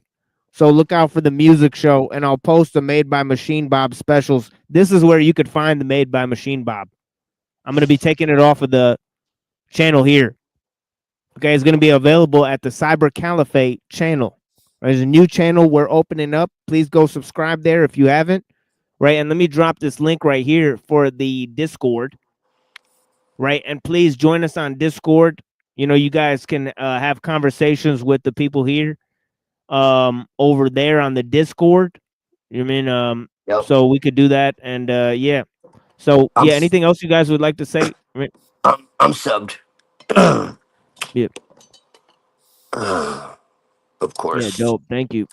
Of course. Yeah, no problem, Release man. as well. This is just absolute trash. Yeah, come through in the Discord. None, And none of these people should even be allowed to debate. They have no arguments. yeah, exactly. Yeah, when's the next time you going live, Lilith? Maybe sooner rather than later. What's cool is I had Ishmael on yesterday, and Dope. he had his computer, so he was able to share screen. Nice. So I was sending him videos, and he was sharing them. So that was cool. Yeah, I could do that too if you want. I mean, Yeah. yeah, we'll That's figure what it I out. was saying. If anyone wants to help me with that, Yeah, I that would be got you. really Yeah. cool. That would be really cool. But yeah, I'm gonna be going live a little more frequently now. And then when I get my computer set up, it's gonna be really cool because I have a lot of stuff that I want to do. I want to actually make some videos too. Uh, so so yeah. Um, if anyone wants to check me out, feel free to. Yeah, dope. Let me drop your link as Uh, well. always like to have good conversation. Um,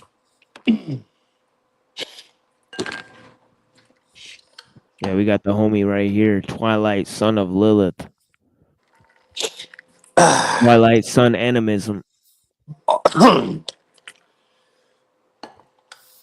always a pleasure talking with you, my brother. Of course. I don't really, I don't really break bread with too many people like that, as you know. So you have my respect, man. I got your back. These fucking cucks. I'm just waiting for Andrew to run his mouth again. I'd love to put him in his place because that shit was just foul. These idiots, man. I just can't believe it. It's so obvious what they serve. Like, just unreal. Yeah, what you got for him, Reddington?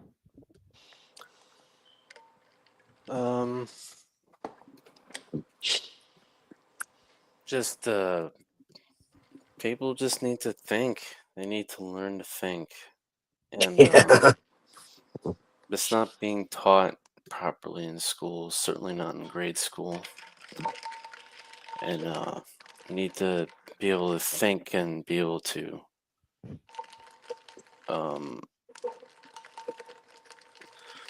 get through these kinds of debates and whatnot, and be able to spot what's going on, so we can see what's really going on. In other words, that's all I got. Yeah, well, thank you guys. Blessings. I'm gonna get out of here. But yeah, we'll be back Saturday morning. I mean, yeah, thank you, Lilith. Yeah, Blessings, bro. man. Yeah. Peace Hey, out. yeah, you Blessings. know where to find me. Yeah, blessings. You guys know where to find me. I mean, blessings, guys. And yeah, I mean, for all the rest of you, you guys know where to find me too. You know what I mean? I got the email, I got the Discord out there for you guys. You know what I mean? Hold on, let me put the glasses on here. I got a couple more things I want to do before I go to sleep because there's 3 hours left until I have to eat some breakfast. I mean, so I'm gonna go ahead and get my. Oh my God, what is this? Hold on, let me come back into the studio.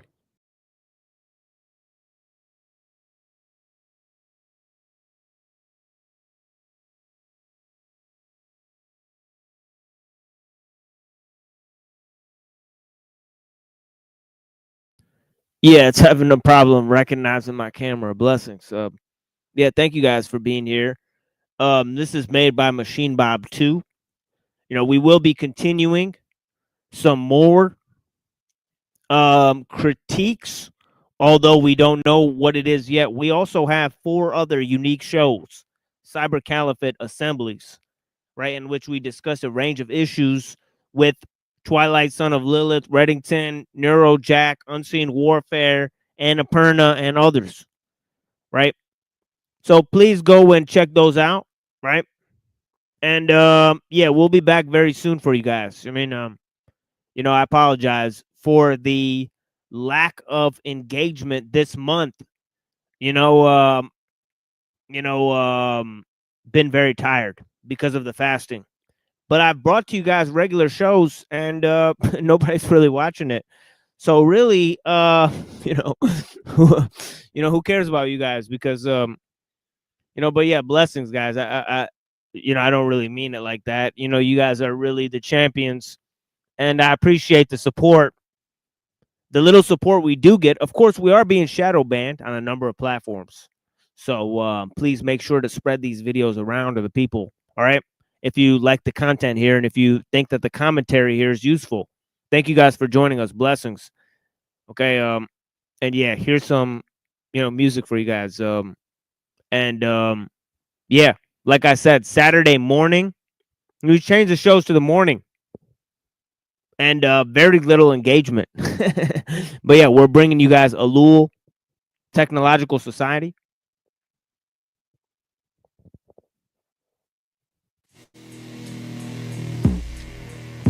Yeah, nigga.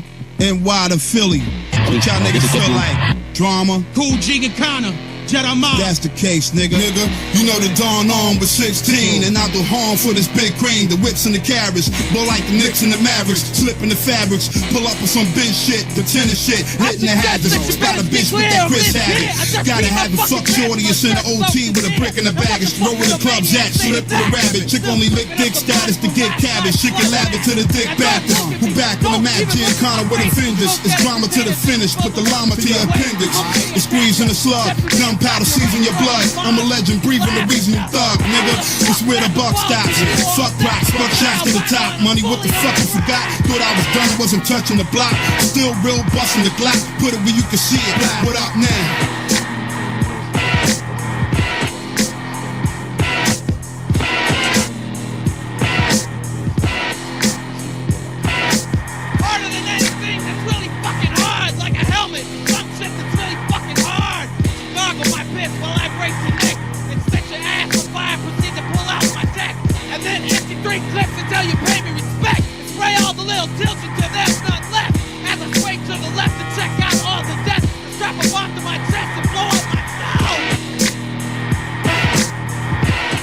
Yeah.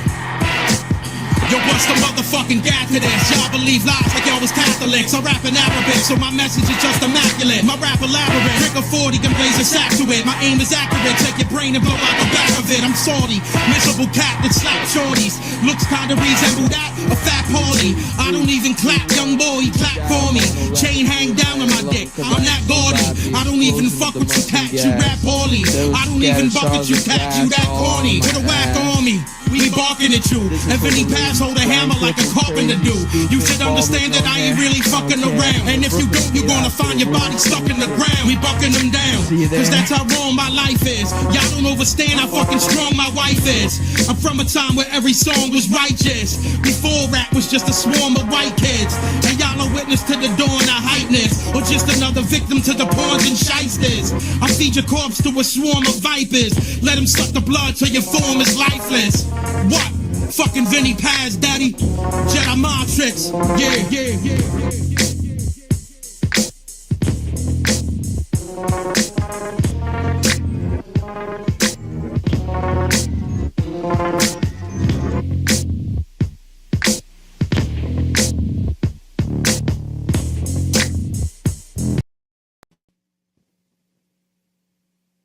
All my niggas out there, I'ma tell y'all niggas one thing, man. As we move into this motherfucking future, man, shit is gonna get realer. Shit is gonna get realer, man. All my niggas out there, keep your mind on your paper, baby, and watch these motherfucking hoes, cause these hoes is bitches. And niggas is bitches too. and you can't trust them. That's why I ask my niggas, Yo, crossbreed, 2-5, Arab C, my life speed. That's why we all smoke weed. Thug mind, be inside of the livest niggas. All the war was designed by the wisest killers. Wrote the thug book, only the truth gets spit. Took my hooks like you wrote that shit. Foul bitch. Tell them niggas how you rock my jewels, rock my clothes. Yo, I aim red dot when I spot my foe. Taught you how to spit, taught you how to breathe on beats. If it wasn't for me, you probably be on the street. Fucking up pack, niggas coming at you again. Same nigga at your show, you got watching your back. We can shoot out on the roof till we fall in the street. Draw heat and clap till our bodies in the floor meet. Eat your food like animal dog. Raw meat, say my name if you want more beef. I don't associate with niggas who switch. Fake thug like Sammy the Bull. Turn snitch, yo, my Glock kick. Ready to spit, foul shit. Putting bullet holes all in your click. Who you with? All my niggas live a thug life. I can't fuck with niggas if they ain't my blood type. If I don't get you with the knife, then a slug might. Before you bring a nigga in, know his blood type. All my niggas live a thug life. I can't fuck with niggas if they ain't my blood type. If I don't get you with the knife, then a slug might. Before you bring a nigga in, know his blood type. What's your blood type? Allahu Blaze Yah with Naruga. Capital, stay tuned. I'll be back soon. Mahdi 252, Munafikun. When the grass low, all them snakes is show. Like them niggas in your team that's starving to blow. You like the sweet thug on Oz, HBO. Fucking with any click that's ready to blow. Hot night, catch you backstage, stop your show. Tie you up in the back of the row. They know. I'll tie you up in the back of the row. And you know. Yo, Father Rule, blood in, pot rule. Then I rap set 252. Guard you, time zone, born alone, die alone. Yo, I blaze any nigga with chrome in my zone. Be the blind justice, automatic gat, never trust it. Only revolvers, climax when I bust it. Air like me, one and the same. True hustlers, we understanding the game. 2-5, be my set, so a set you claim. My niggas bleed through similar veins. We like blood type, one and the same. We like blood type, one and the same. All my niggas live a thug life. I can't fuck with niggas if they ain't my blood type. If I don't get you with the knife, then a slug might. Before you bring a nigga in, know his blood type. All my niggas live a thug life. I can't fuck with niggas if they ain't my blood type. If I don't get you with the knife, then a slug might. Before you bring a nigga in, know his blood type. What's your blood type? Yo, air light. That mean true to the game. West Coast thugs, my niggas like one and the same. Just like East Coast, yo, we one and the same. Niggas bleed through similar vein. We like blood type, one and the same. We like blood type, one and the same.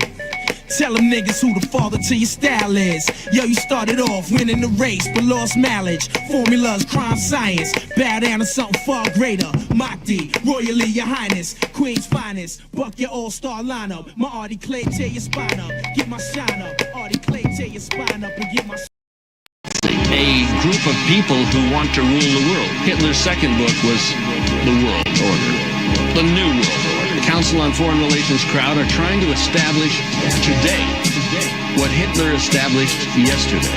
But Hitler's been demonized. 85% of the people want a national ID card. They want what Hitler delivered. We're living in the last days, what will be the prophecy? The seven-headed beast, place the hexagram upon the streets. Illuminati kamikaze, who are the real Nazis? Beware of the modern day Hitler. Your Masonic seals on your dollar bills suddenly transform into swastikas. 24 elders appear from the four corners as I recite verses from the scriptures. Angels ascend, the sky blackens, the sun turns into blood.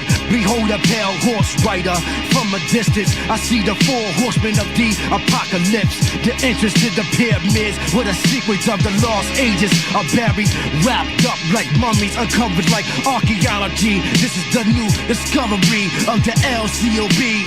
Secret society, trying to keep the Illuminati propaganda, enslaved through legal tender, holocaustic brain, Washington, super state epicenter. There's nowhere to hide the great eyes on me. Entertainment industry, spirituals icon B. collectively collude to leave the free man slain, shepherding sheep into the concentration campaign. Run for your life to escape the Gestapo police. These are the real terrorists, and the fear won't cease. Capitus diminutia, engage in politics. Seers of Bavaria, worshipping the idol six. Totalitarian rule through conquest or consent. Total Aryan school, requested all the bombs sent. Yeah, you heard right, this is the new Third Reich. Double-headed eagle in flight, swoops like a thief in the night. As the prison walls harden, the parallel goals of Halliburton and IG Farben become apparent.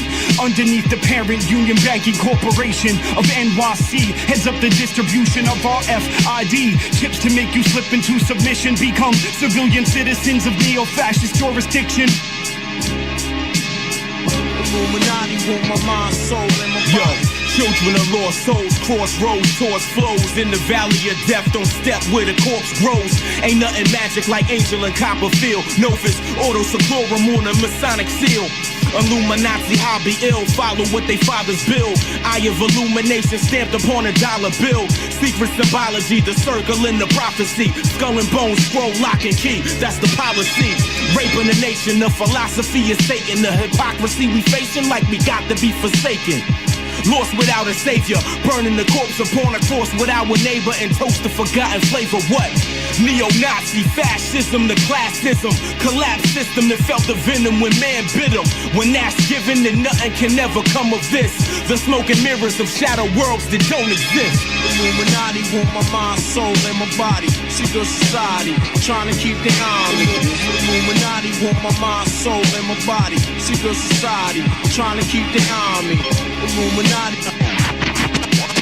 want my mind, soul, and my body. Illuminati want my mind, soul, and my body. Secret society, trying to keep their eye on me. Secret society want my mind, soul, and my body. But I'ma stay incognito. Illuminati want my mind, soul, and my body. Secret society, trying to keep their eye on me. Illuminati want my mind, soul, and my body. Secret society, trying to keep their eye on me. Illuminati want my mind, soul, and my body. Illuminati want my mind, soul, and my body. Secret society, trying to keep their eye on me.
Saddam Hussein's trial is a milestone in the Iraqi people's efforts to replace the rule of the tyrant with the rule of law.